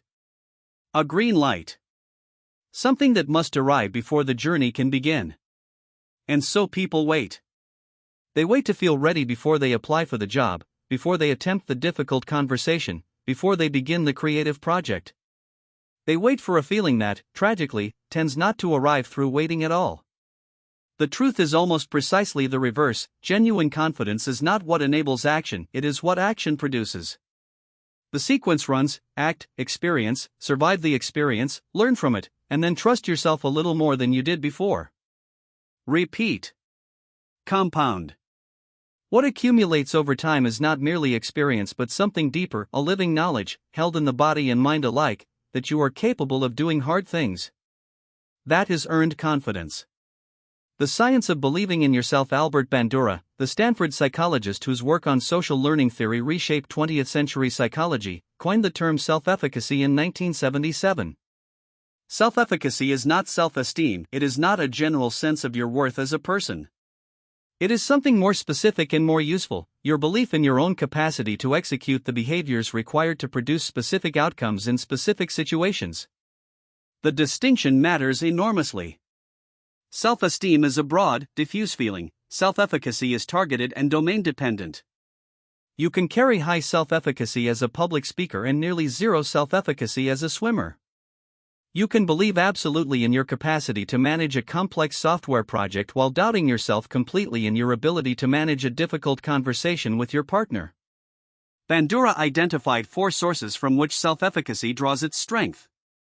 The most powerful, by a significant margin, is what he called mastery experiences, the direct, personal experience of having done a hard thing and having done it successfully. Not of watching someone else do it. Not of being told you can do it. Actually doing it. The climber who reaches the summit. The speaker who finishes the talk. The entrepreneur who ships the product. Each mastery experience deposits a kind of evidence into what we might call the bank of self-knowledge, evidence that cannot be argued with, because it is not abstract. It happened. You were there. The other sources Bandura identified: vicarious experiences, social persuasion, physiological states, all play supporting roles, but they cannot substitute for the primary one. Someone can tell you that you are capable until their voice goes hoarse. Without the experience of actually having done the thing, their words remain theory. This is why affirmations, deployed in isolation, so rarely produce the transformation they promise. Repeating "I am confident" in front of a mirror is not useless. It may shift your internal state in small ways, calm a racing nervous system, redirect attention. But affirmations are not evidence. They are arguments addressed to a mind that is waiting to be convinced, and the mind is not easily convinced by claims that lack a foundation in lived experience. You can tell yourself you are a strong swimmer every morning for a year. Until you get in the water and swim, the doubt will persist beneath the recitation, because some part of you knows that the affirmation is, as yet, unearned. The weight you add each week in athletic training, the concept of progressive overload, is foundational. If you want to build muscle or aerobic capacity, you cannot simply perform the same workout at the same intensity indefinitely. The body adapts to demands placed on it, and once adaptation is complete, the stimulus must increase for further growth to occur. The weight goes up. The distance extends. The rest period shortens. A runner who runs the same 3-mile route at the same comfortable pace will maintain that level of fitness, but they will not expand it. To grow, they must run a little further than last time, a little faster, a little through the wall of discomfort that signals the edge of current capacity. Confidence follows a nearly identical architecture. It is not built through repeated exposure to comfortable territory but through the systematic, patient expansion of uncomfortable territory, one slightly harder challenge at a time. The person who has given a talk to 10 people in a small room and survived is better prepared to give a talk to 30 than the person who has only imagined both scenarios. And the person who has given the talk to 30 is differently prepared than the one who gave it to 10. Each completed challenge becomes the platform from which the next challenge becomes imaginable. This is not metaphor.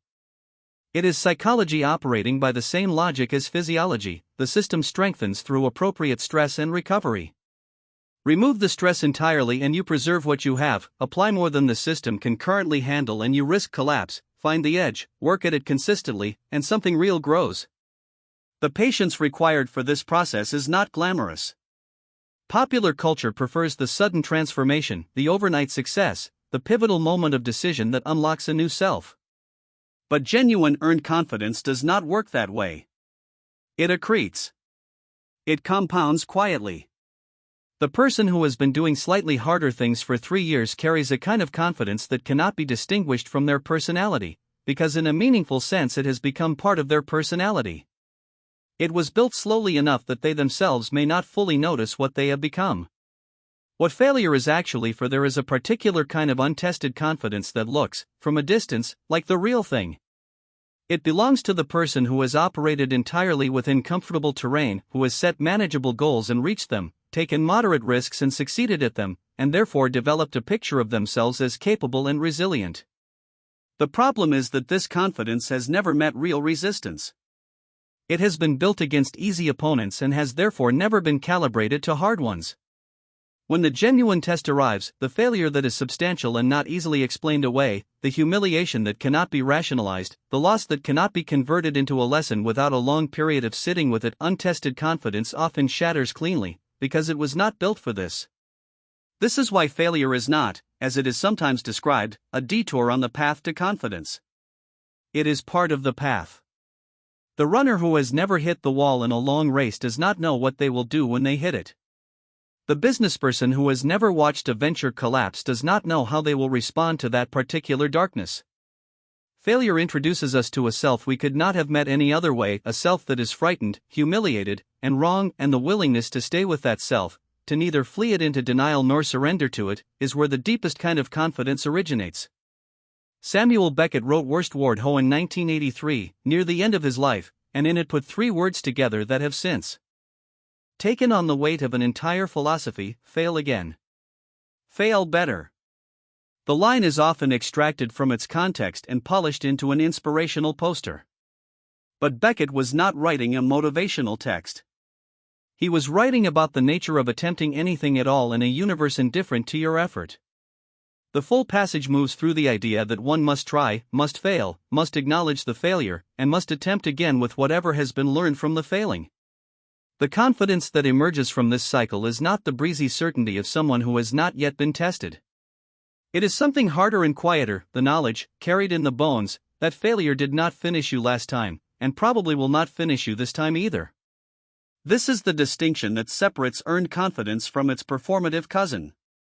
Fake it till you make it is not without value. There is genuine research showing that adopting the posture and behaviors of a confident person can shift both internal state and external reception in meaningful ways. Amy Cuddy's work on expansive posture, the established psychology of enclosed cognition, the way that speaking first in a room changes how the room receives you, these are real effects. But they are tools, not destinations. They can help you get through the moment, buy you time to accumulate the actual evidence that real confidence requires. When fake it till you make it becomes a permanent operating mode, when the performance is never allowed to give way to genuine development, it hollows out.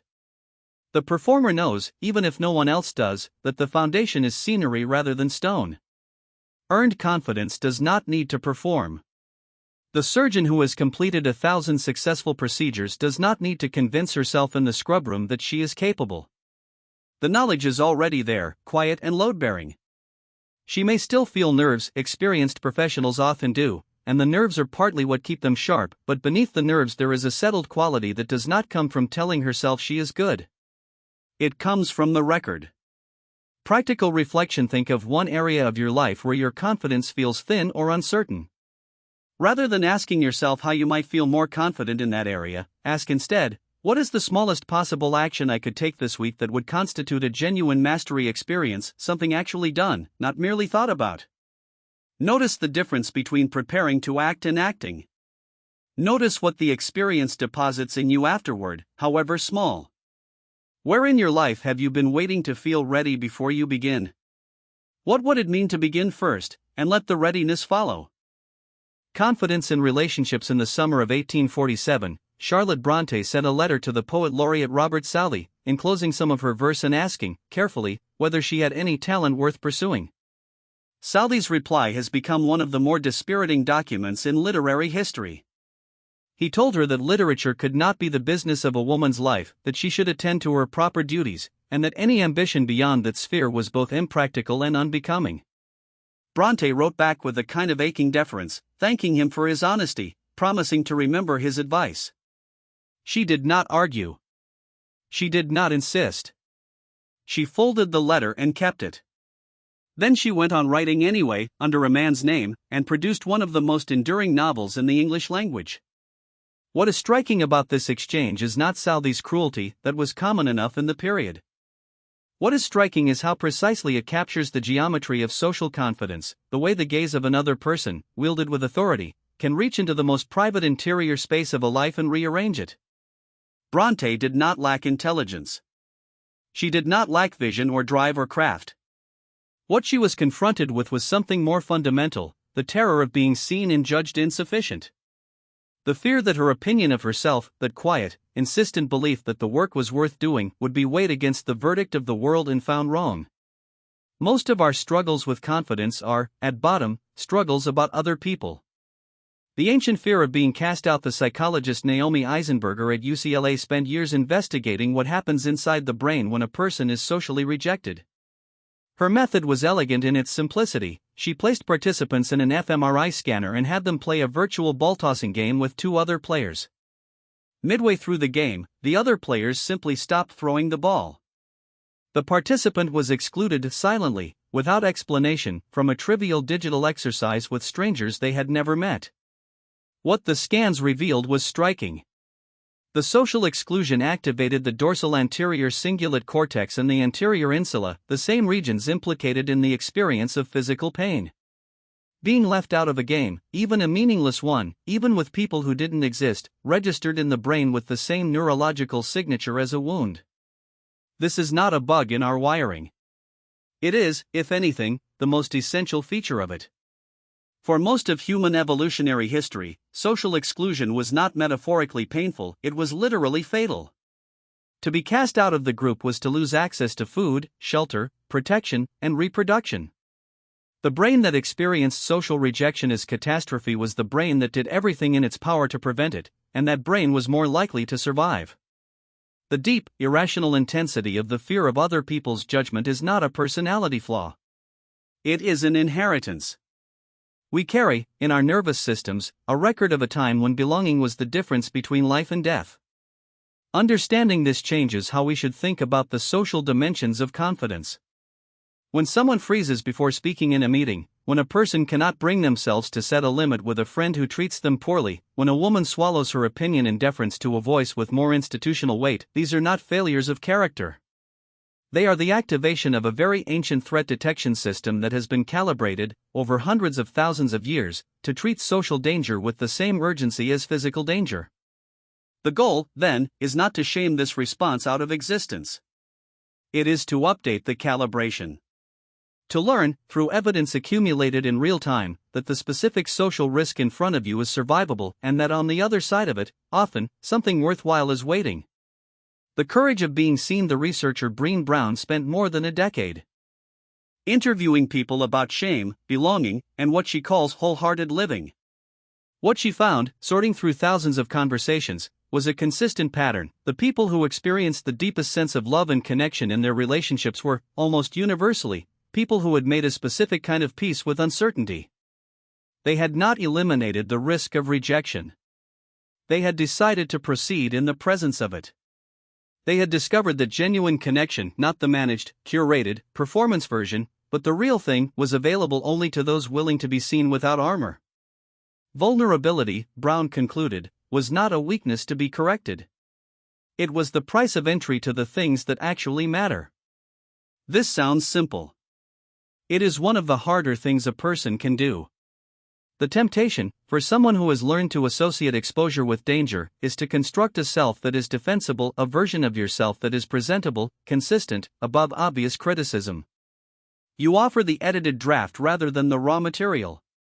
You tell people how you feel after you've decided whether it's safe to feel it. You wait to see how a conversation lands before committing to a position in it. This is not dishonesty, exactly, it is self-protection, and it comes from a genuinely reasonable place. But the consequence is that you are never quite known. And in not being known, you cannot be genuinely chosen. The person who never risks being disliked cannot receive real love, because real love requires a real person to love, and a real person has angles and needs and things they're uncertain about and positions that not everyone will agree with. The confident person in relationships is not the one who performs ease and certainty. It is the person who has developed enough faith in their own basic okayness to bring more of themselves into contact with the world and see what happens. This is precisely what confidence, at its core, is, not the assurance that you will be accepted, but the willingness to find out. Saying no is an act of self-respect. There is a particular species of social anxiety that masquerades as generosity. The person who never refuses a request, never admits to having needs, never advocates for their own time or preferences, they often present as accommodating, easy to be around, selfless. What they are, in many cases, is afraid. Afraid that expressing a preference will provoke anger. That saying no will end a relationship. That having needs will reveal them as burdensome. Beneath the agreeableness is a quiet, persistent belief that their worthiness of connection is conditional, that they are loved not for who they are but for what they provide, and that withdrawing provision will cause the love to evaporate. Psychologists sometimes call this the people-pleasing pattern, but the name makes it sound like a personality quirk rather than what it is, a strategy of self-erasure developed in response to environments where having needs felt unsafe. It is a form of chronic self-doubt expressed not as paralysis but as perpetual accommodation. And the cost, over time, is significant both to the person practicing it and to the relationships they're trying to protect. Relationships built on managed performance rather than honest engagement tend to feel hollow to both parties, even when neither can quite articulate why. The ability to say no directly, without excessive apology, without the elaborate justifications that transform a simple preference into a case that must be argued and won, is one of the more telling markers of genuine confidence in relationships. It requires believing that your needs are legitimate. That the person in front of you can tolerate disappointment without the relationship dissolving. That you are valuable enough to the other person that honesty will not destroy what exists between you. These beliefs are, in effect, the structural confidence that makes an honest relationship possible. Without them, you can have the form of a relationship, the shared time, the familiar patterns, but not the substance of one. This is not about cultivating strategic distance or making a show of independence. The most relationally confident people are often very giving. What distinguishes their giving is that it is chosen rather than compelled. They help because they want to, not because they are afraid of what happens if they don't. The no, when it comes, is quiet and clear. It does not arrive with an apology large enough to function as a reversal. It is said and allowed to stand. And paradoxically, that capacity, the ability to decline, to withdraw, to assert a limit, is precisely what makes their yes meaningful. When someone who never says no agrees to something, the agreement tells you very little. When someone who sometimes declines says yes, you have learned something. Repair is confidence practice. There is one more dimension of relational confidence that goes largely undiscussed, perhaps because it is the most uncomfortable to examine honestly: the ability to make things right when you have made them wrong. To acknowledge that you hurt someone. To say, without the protective architecture of defensiveness or counteraccusation, I got that wrong, and I'm sorry. To absorb the fact of your imperfection without allowing it to destroy your sense of self. This is harder than it sounds. For many people, making a mistake in a relationship, saying something cruel, letting someone down, breaking a promise triggers not just guilt but something more destabilizing, a threat to the story they tell themselves about who they are. If I am a good person, and I did a bad thing, the easiest resolution is to argue that it wasn't really bad, or that the other person is overreacting, or that context makes it understandable. Anything to avoid holding the dissonance. The defensive response, in other words, is not usually malice. It is identity protection. The person who can repair, who can sit with the discomfort of having caused harm without fleeing into self-justification, has developed a particular kind of confidence that has almost nothing to do with how they perform in public. It is a confidence in the stability of the self. A belief that acknowledging error does not mean they are definitively bad, that accepting responsibility does not mean they will be annihilated by it, that the relationship can withstand the truth. John Gottman's decades of research on couples identifies repair attempts, the small and large efforts to re-establish connection after conflict, as one of the strongest predictors of long-term relationship health. What his data shows is that conflict itself is not the threat. The inability to recover from it is. The confident person repairs cleanly. They do not make the apology into a performance so elaborate that the other person ends up comforting them. They do not offer acknowledgement laced with so many qualifications that it stops functioning as acknowledgement. They say what happened, take responsibility for their part of it, and ask or show what they intend to do differently. Then they allow the other person their reaction, without controlling it. This requires confidence not in one's own faultlessness, but in something more durable, a settled sense that one is the kind of person who can be wrong and can grow from it, and that this, too, is a form of worth. Charlotte Brontë, in the end, did not become a confident person by eliminating the fear of judgment. She became one by writing her way through it, over and over, until the writing itself was the evidence she needed. The letter from Southey was real. The dismissal was real. What she discovered, slowly, was that she was too real enough to proceed anyway. Real enough to have needs and opinions and a voice that didn't dissolve when someone with authority suggested it should. This is what confidence in relationships looks like, at its foundation. Not the absence of the ancient fear of rejection.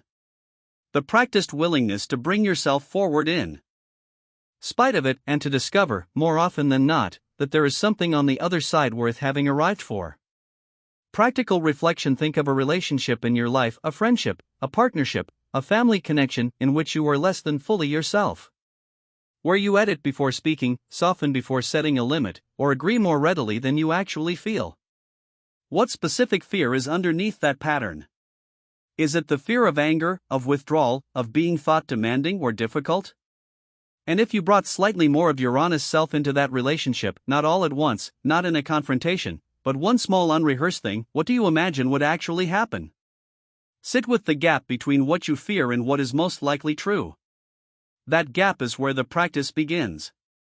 When confidence breaks in the spring of 1849, Fyodor Dostoevsky stood in the Semyonovsky Square in St. Petersburg, blindfolded, his hands bound, his back against a post. He was 27 years old. He had been convicted of participating in a subversive literary circle, and he had been sentenced to death. The firing squad was already in formation. Two of his fellow prisoners, standing at neighboring posts, had broken, one praying incoherently, one staring into a distance that no longer had any geography. Dostoevsky, by his own later account, felt time expand into something unrecognizable. He began to count the seconds of life he had remaining. The rifles were raised. And then a reprieve. The Tsar's order arrived by horsemen at the last possible moment. The sentence was commuted to 4 years of hard labor in Siberia. The execution had been theater, a political demonstration of mercy. But Dostoevsky had not known that. He had stood in front of those rifles with the full weight of extinction pressing on him, and he had felt something he would spend the rest of his life trying to describe. Not courage in any conventional sense. Not calm. Something closer to a violent clarification, the stripping away of everything that had previously organized his identity, and underneath it, something harder, quieter, that remained. He emerged from Siberia a different writer. The anguish was still present, but something had changed in its character. He had been through the worst, and he had come out the other side knowing something about himself that no amount of early success, no favorable literary review, no dinner party praise could have taught him. His confidence, such as it was, and in Dostoevsky's case it was never uncomplicated, was forged in a furnace that those who had only known easy ascent could not access. When his later novels came and were attacked or misunderstood, he wrote anyway. The ground beneath him had been tested at a depth most people never encounter. It did not easily give way after that. Why failure unmakes us, and doesn't have to. Most people do not face a firing squad. But most people have stood in some version of that square, the moment when something they had built, something they had depended on, something that had organized their sense of who they were, collapsed without warning. The public presentation that came apart. The business that failed after years of sacrifice. The relationship that ended and took with it a version of the self that felt irreplaceable. These moments are not the same as facing death, but they share a structural similarity. They are moments when the story we had been telling about ourselves, I am capable, I am loved, I am building something that matters, encounters a fact that the story cannot accommodate. What happens in that encounter is not simply an emotional experience. It is, in a precise sense, a crisis of identity. The psychologist Carol Dweck has spent decades studying how people respond to failure, and her research identified something deceptively simple. People do not just differ in how much they fail, or how talented they are, or how much adversity they face. They differ fundamentally in what they believe failure means. For people she termed fixed mindset, failure is not an event that happened, it is a verdict. It is information not about what they did but about who they are. A fixed mindset person who fails an exam does not conclude that they studied the wrong material. They conclude, often half-consciously, that they are the kind of person who fails exams. The failure confirms a latent fear about the self, and the mind, being an efficient machine, stops exposing itself to situations where the verdict might be repeated. The growth mindset person experiences something different. Not because they are constitutionally happier, or less sensitive to failure, or more naturally resilient. They experience something different because they hold a different theory of what failure is. For them, failure is information about technique, about preparation, about approach. It is not a statement about fixed capacity but about present method. This distinction may sound subtle, but its consequences are enormous. The fixed mindset person hears you failed and updates their identity. The growth mindset person hears that approach failed and updates their strategy. One experience destroys the person, the other educates them.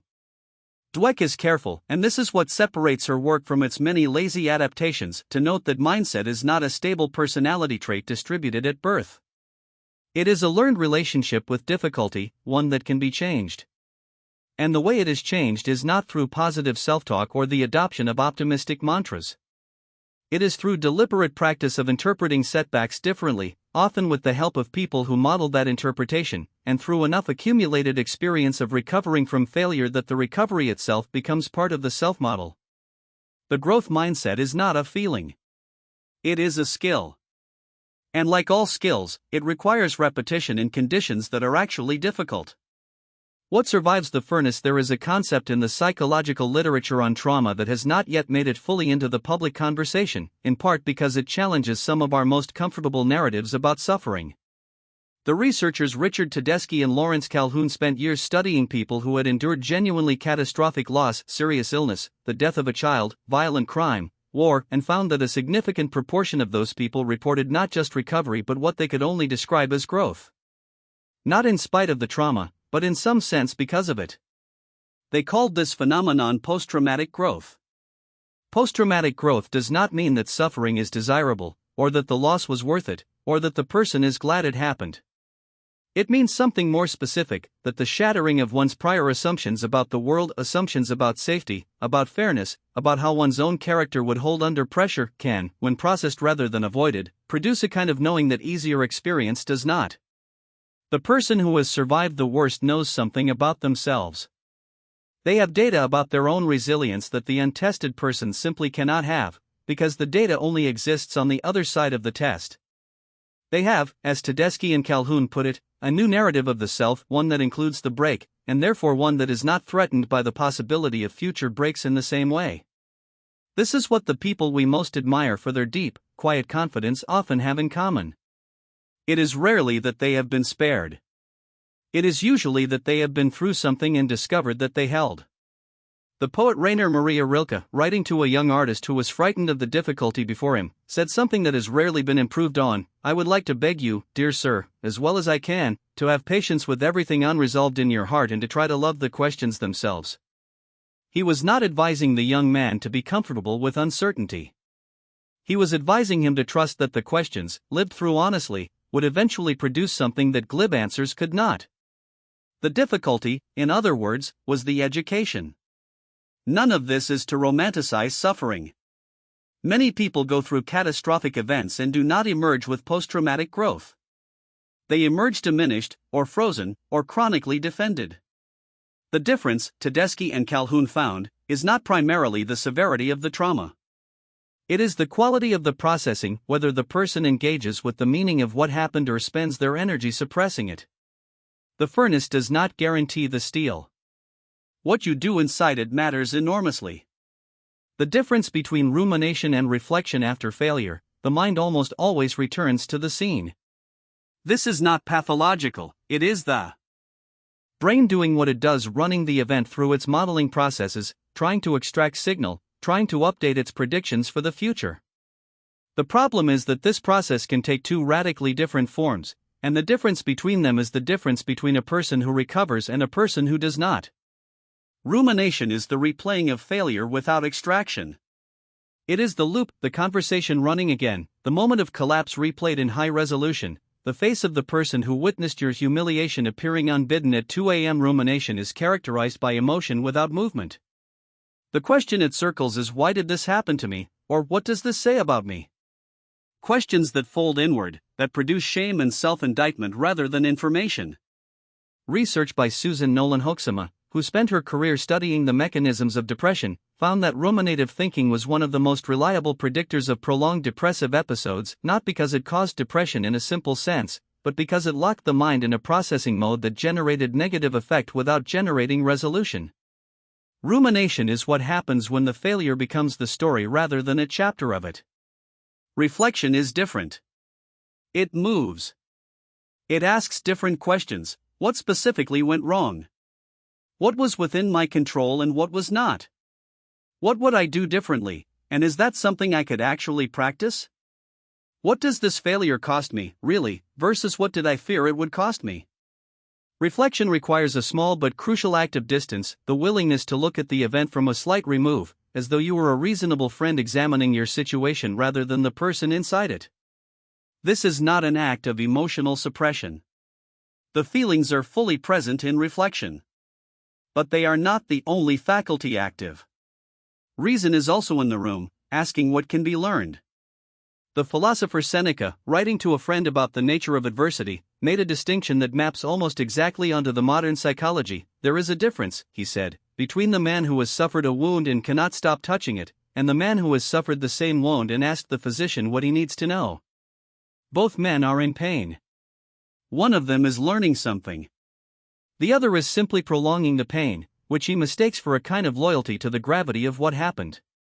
There is nothing noble about rumination. It does not honor the failure by revisiting it endlessly. It merely keeps you inside it when you could be, in Seneca's phrase, already on your way back. The recovery of confidence after a major setback is rarely dramatic.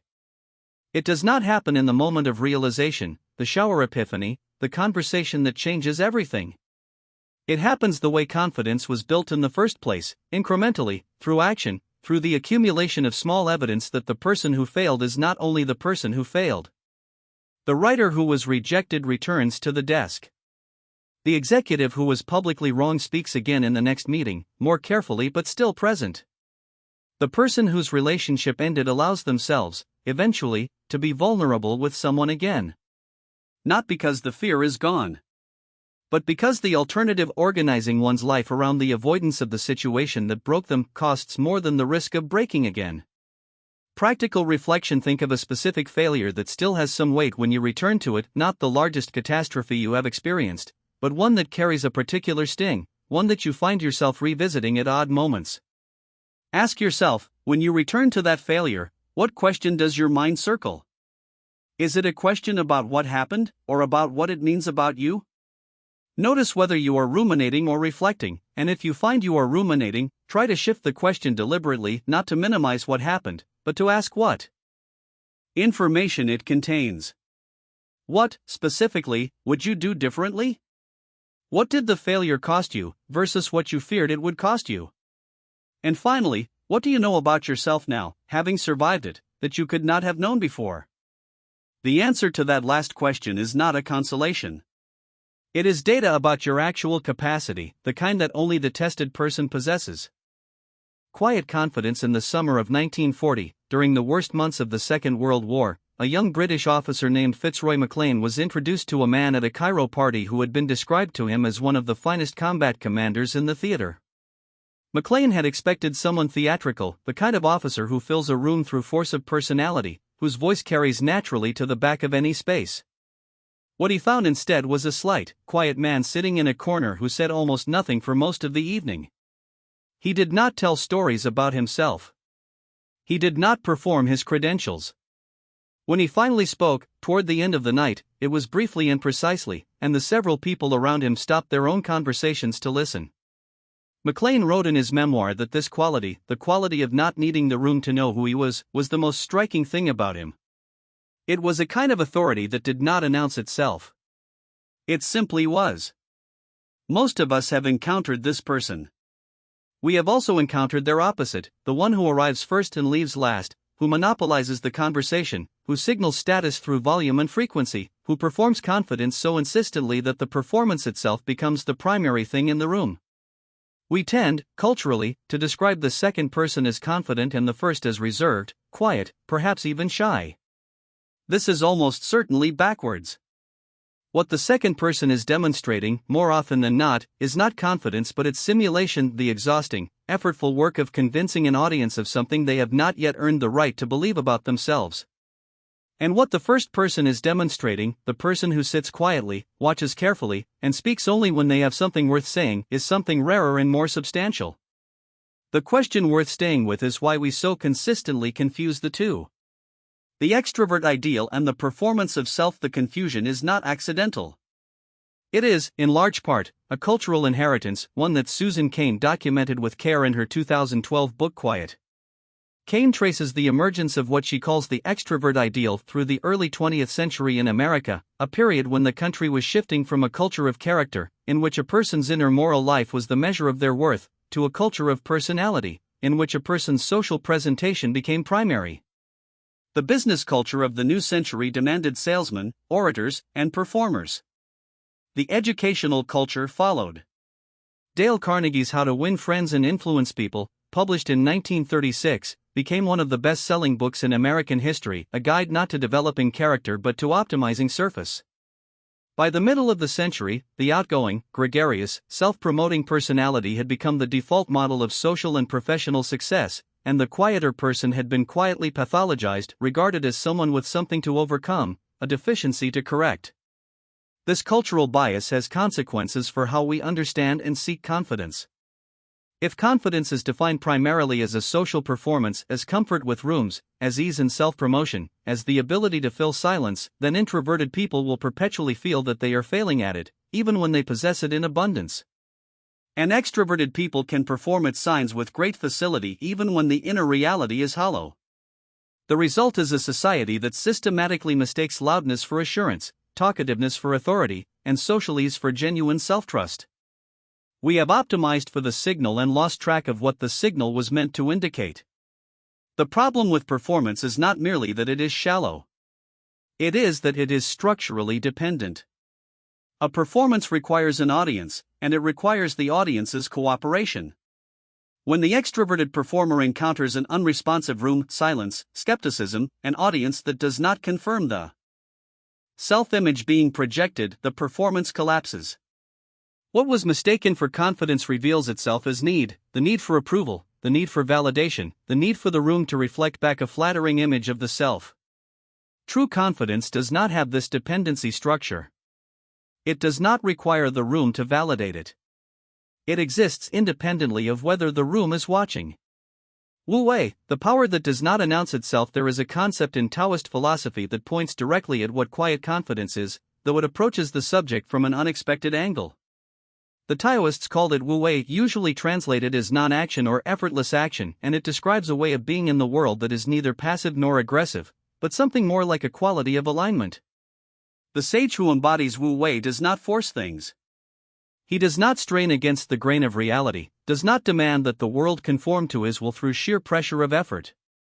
He acts in accordance with what is, and in doing so, accomplishes more than the person who strains. Lao Tzu, in the opening lines of the Tao Te Ching, writes, "The Tao that can be told is not the eternal Tao." The most fundamental things, he is saying, resist naming. They cannot be fully grasped through speech, cannot be possessed through declaration. Water does not announce its power, it simply finds the lowest place and over time carves canyons. The deepest roots make no sound. The most enduring things are often the least visible. Quiet confidence has exactly this quality. It does not announce itself because it has no need to. The person who has genuinely built self-trust, who has faced their own uncertainty, their own failure, their own fear, and has not been destroyed by any of it, carries something that does not need external confirmation. They are not waiting for the room to tell them who they are. They already know, not with the brittle certainty of arrogance, but with the settled knowledge of someone who has tested themselves and found something durable underneath.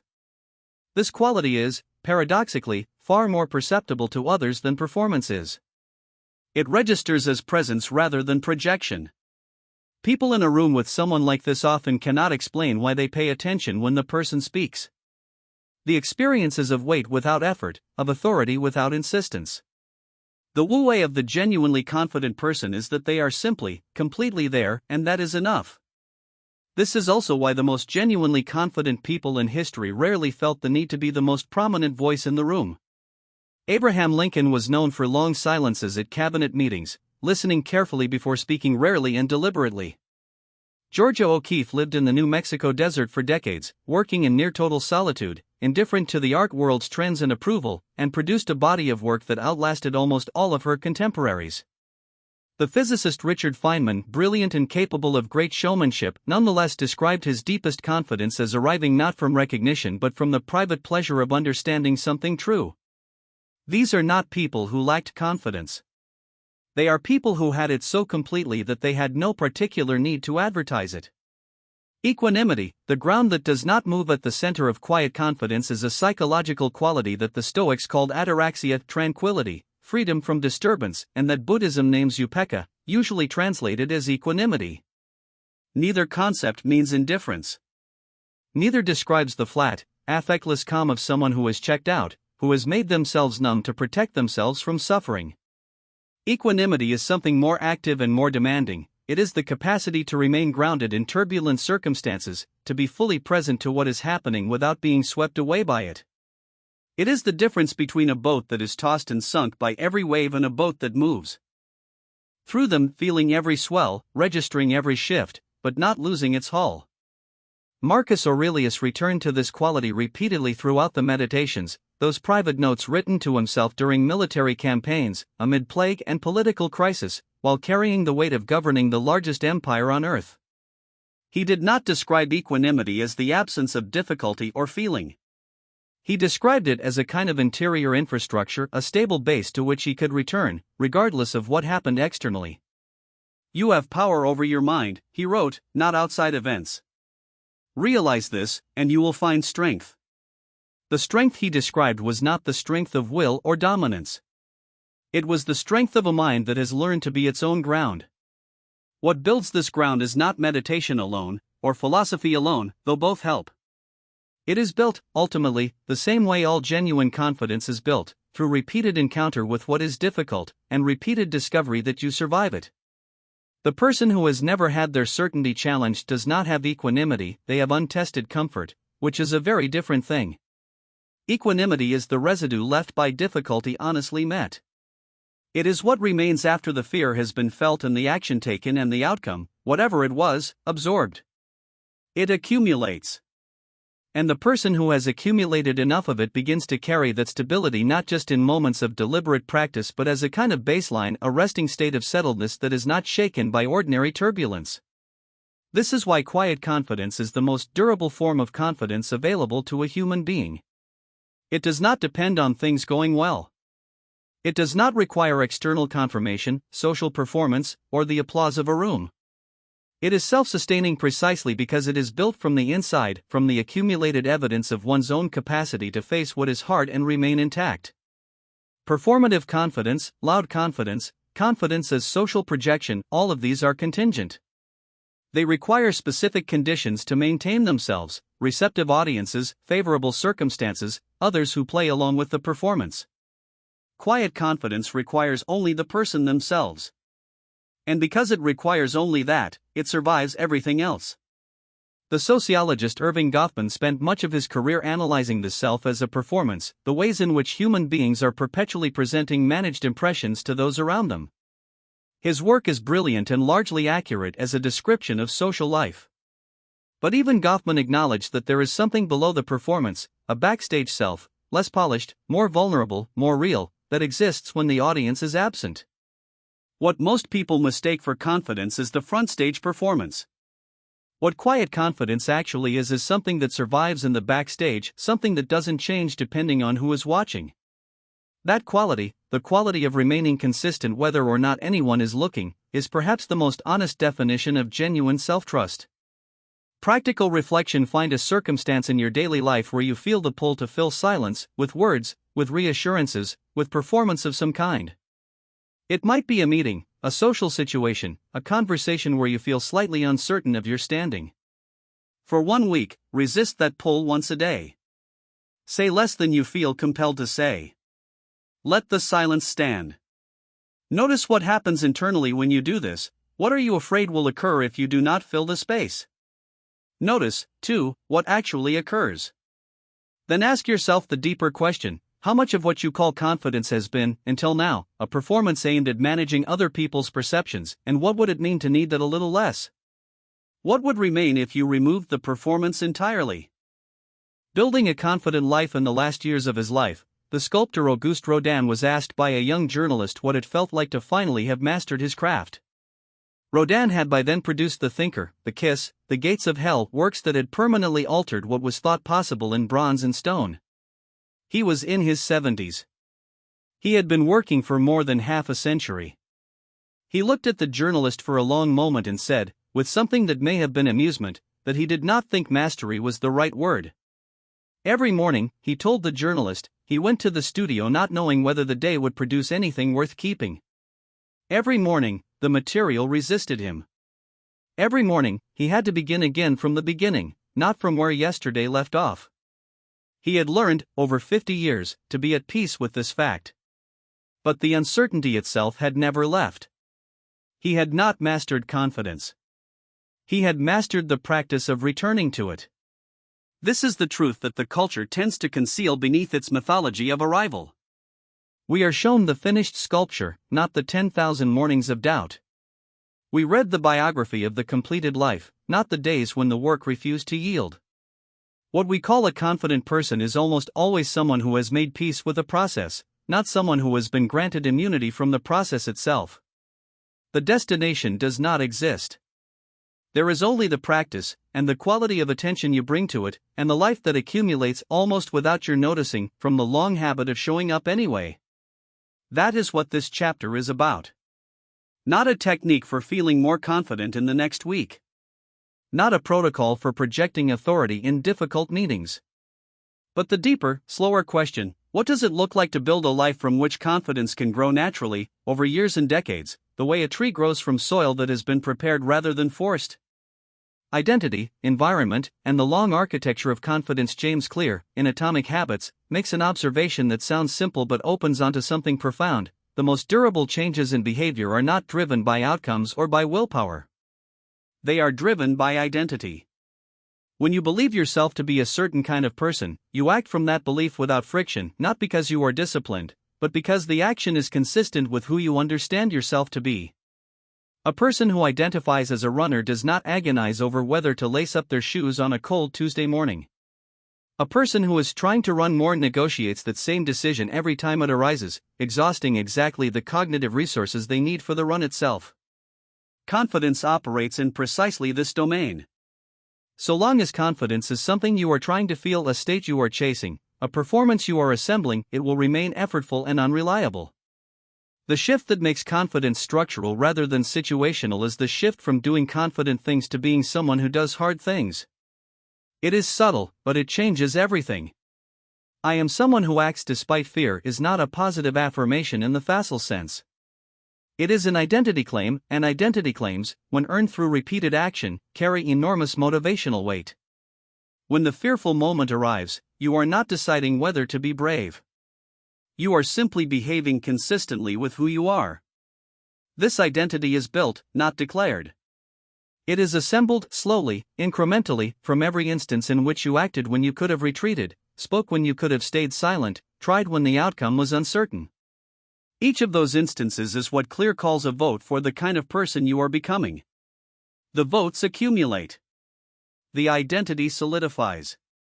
And what began as a deliberate effort gradually becomes a natural orientation, the way a river gradually carves the path it eventually cannot help but take. But identity does not form in a vacuum.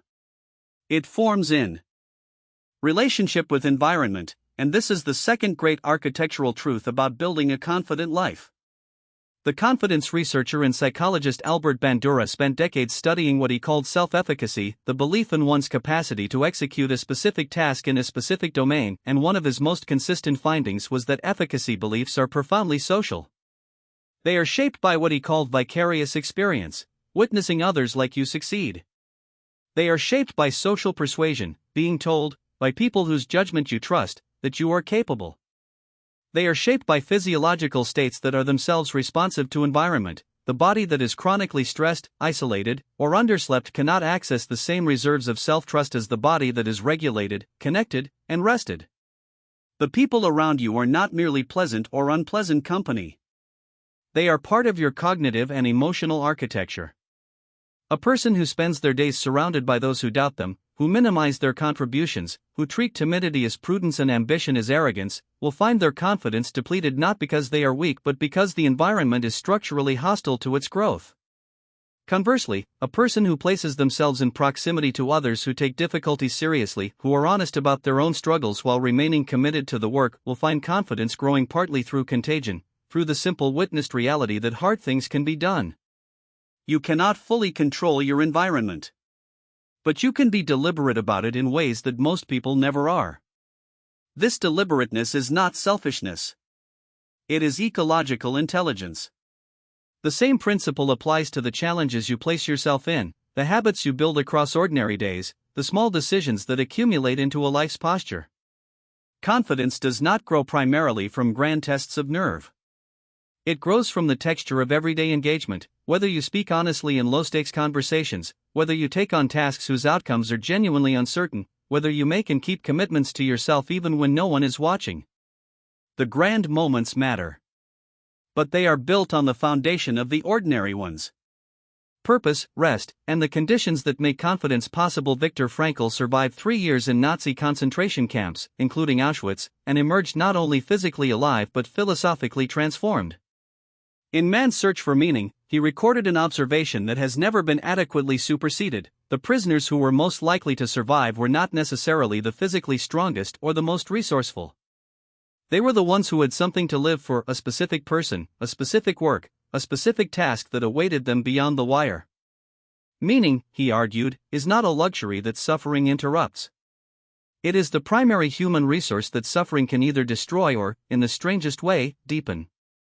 Frankl's observation bears directly on confidence, because purpose and confidence are not independent variables. Purpose does not make doubt disappear, but it makes doubt irrelevant to the decision. When you know clearly what you are for, not in a grand, theatrical sense, but in the concrete sense of understanding what you are building and why it matters to you, the question of whether you feel confident becomes secondary. You act because the work calls for action. The inner critic speaks, and you hear it, and you act anyway, not because you have defeated it but because you have something more pressing to attend to than your own comfort.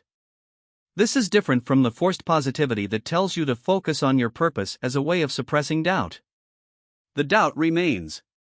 But when purpose is genuine and deeply held, it restructures the hierarchy of concerns. Eleanor Roosevelt, who by her own account was consumed by self-doubt for much of her adult life, described her approach to fearful situations with characteristic plainness: she did them anyway, because they needed to be done. The needing to be done was always the operative clause. It was not that she had conquered her fear. It was that the fear had become, in the presence of the work, a smaller consideration.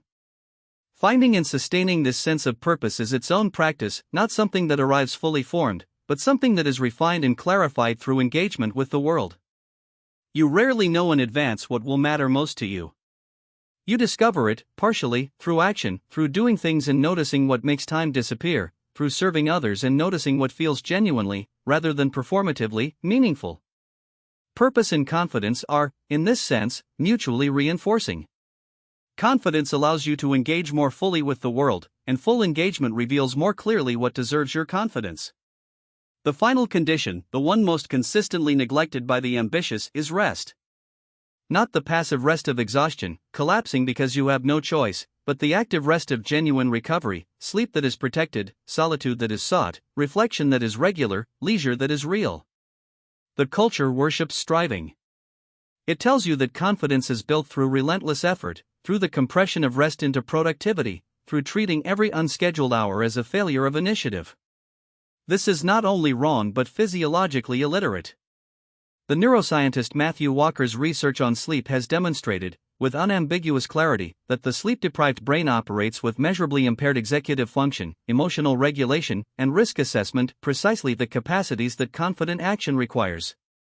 You cannot access your deepest self-trust from a state of chronic depletion. The depleted person is not accessing their actual relationship with themselves. They are accessing a diminished, frightened facsimile of it. Solitude and reflection matter in a different way. It is in stillness that you hear what you actually think and feel, below the noise of others' expectations and the social performance of daily life. The poet Rainer Maria Rilke, in his Letters to a Young Poet, counseled the young Franz Capus above all to go inward, not as an escape from the world but as a way of becoming someone who could meet the world from a position of genuine self-knowledge. Have patience toward all that is unsolved in your heart, Rilke wrote, and try to love the questions themselves. This patient, questioning relationship with oneself is not the absence of confidence. It is, in the deepest sense, its source. You cannot trust someone you do not know. Self-knowledge and self-trust are inseparable. Practical reflections sit with this question: what does confidence actually look like in the life you want to build, not in a single high-stakes moment, but across years? Identify one domain, work, relationships, creative life, physical practice, where you most want to grow your capacity to act through fear, and consider what identity claim, if you truly embodied it, would change how you move through ordinary days in that domain. Then ask, what in your current environment is supporting this, and what is quietly working against it? Finally, notice whether you are treating rest and reflection as optional additions to your practice or as structural parts of it, because the quality of your confidence will, over time, track the quality of that answer. You do not arrive at a confident life. You return to it, every morning, the way Rodin returned to the studio, not because you know what the day will produce, but because you have learned, through long practice, that the returning is the point. The work is the life. And you are, right now, already doing it. The relationship that never ends. There is a particular kind of person you have met, probably more than once, without fully recognizing what you were seeing. They are not the loudest person in the room. They are not the most decorated, or the most visibly successful, or the most certain of their own opinions. What they have is a quality that is harder to name, a settled quality, a willingness to be present that does not depend on the absence of difficulty. You leave a conversation with them feeling, oddly, that the world is a little more navigable than it was before, not because they told you anything that changed your information, but because their manner said, without saying it, this can be done. You can do this. They are, without necessarily knowing it, people who have been practicing something for a long time. This book began with a private room, with Churchill pacing before a speech he was not certain would work, with the shaking that history conveniently forgot. It began with the argument that confidence is not the story we have been telling, not the constitutional immunity of a lucky few, but a practiced relationship with fear available to anyone willing to stop waiting for fear to leave. You have traveled, now, through the full territory of that argument. You have looked at the mechanics of self-doubt, at what the inner critic actually is and where it comes from, at the body's role in communicating who we believe ourselves to be. You have looked at how trust is built between people, how disagreement can be navigated with both honesty and grace, how a reputation forms not in the spectacular moments but in the texture of ordinary ones. And throughout, the argument has remained the same. What has changed, what should have changed, if the book has done its work, is not that you believe the argument. It is that you feel the weight of it. There is a difference between knowing something and having traveled far enough with it that it has reorganized something inside you.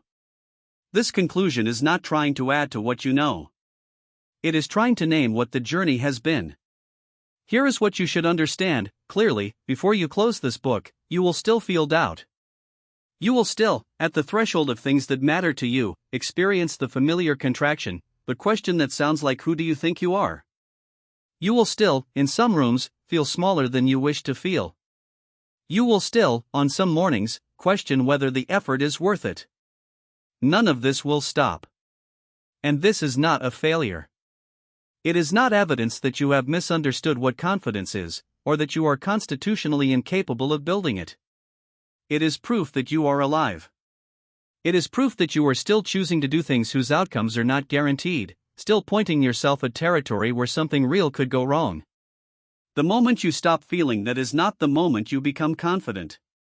It is the moment you stop caring about what you are doing. Doubt is the shadow cast by genuine investment. It is the fee that the meaningful things charge. Rainer Maria Rilke, writing in 1903 to a young poet named Franz Capus who had written to him seeking certainty, gave advice that had nothing to do with certainty. "I would like to beg you," Rilke wrote, "to be patient toward all that is unsolved in your heart and to try to love the questions themselves.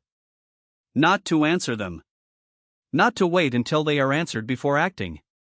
But to live them, to carry them through the days with enough openness that one day, far off, you might find yourself living your way into the answers without having noticed when the crossing happened."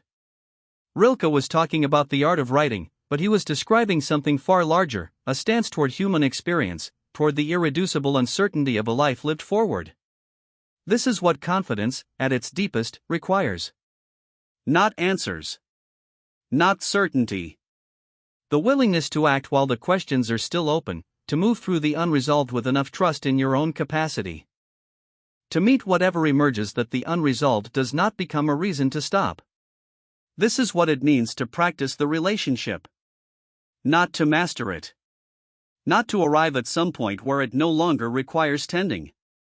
But to return to it, day after day, as you return to any relationship that matters, with honesty about where it is difficult, with patience for the places where it breaks down, with the accumulated evidence of all the times you have shown up before and found that you were, in the end, adequate to what was asked. What does a life look like, built on this foundation over decades? The psychologist Erik Erikson, mapping the stages of human development, described the final stage of a full life in terms of what he called integrity versus despair. The despair, as he understood it, was not simply sadness. It was a specific grief, the sense, looking backward, that one had not lived one's own life, that one had been too frightened, too hesitant, too committed to safety to take the risks that would have made the life feel genuinely inhabited. The integrity, by contrast, was not the satisfaction of having succeeded at everything. It was the satisfaction of having been, in the deepest sense, present, of having said yes, often enough, to the things that mattered, even when yes was frightening, even when it would have been easier and safer and more comfortable to say not yet. What the most confident old people tend to say, when they speak honestly about their lives, is not that they regret their failures. They regret their cautions. They regret the conversations they did not have, the work they did not attempt, the love they did not pursue because the fear was louder that day than the desire. They regret, in other words, the times they let the relationship with fear become a surrender to it, the times the voice won, and they stayed still, and the thing they wanted moved on without them. Not every risk would have paid off. That is not the point. The point is the willingness. The point is the act of having been someone who moved toward the difficulty rather than away from it, who trusted themselves enough to find out what was on the other side. This is what you are building when you practice confidence. Not a reputation. Not a set of outcomes. A relationship with yourself, over a lifetime, that you will recognize at the far end of the road as having been worth the effort. A consistent record, not of fearlessness, but of showing up anyway. The philosopher William James, whose insight into the relationship between action and feeling ran through the early pages of this book, wrote something near the end of his career that is easy to overlook because it sounds simple. "Act as if what you do makes a difference," he wrote. It does. The italics are his. He was not making a motivational argument. He was making a philosophical one. The world is altered by what we do in it. Not always in the ways we intend. Not always at the scale we hope. But the texture of a life, the particular quality of how a person moved through their days, how they treated the people who came to them for something, how they stood in rooms where it was easier to be small, the texture is real, and it persists. It compounds. It becomes, over time, the person you are and the mark you leave. You do not have to begin by being certain. You do not have to begin by feeling ready. You only have to begin, which is to say, you only have to return, one more time, to the thing you have been postponing, and take the next step while the fear is still present, while the questions are still open, while the outcome is still unclear. That is the whole practice. It never becomes something other than that. But it becomes, with repetition, something you are better at than you were. Something that costs less than it once did, not because the fear is smaller, but because your faith in your ability to carry it has grown. The relationship never ends. Neither does the practice. What changes, slowly and then all at once, is that you stop needing the fear to be absent before you begin. You start to recognize it, when it rises, as the sign that something worth doing is waiting just ahead. And you move toward it, not because you are no longer afraid, but because you have learned, at last, to trust yourself to move. That is enough. It has always been enough. Begin.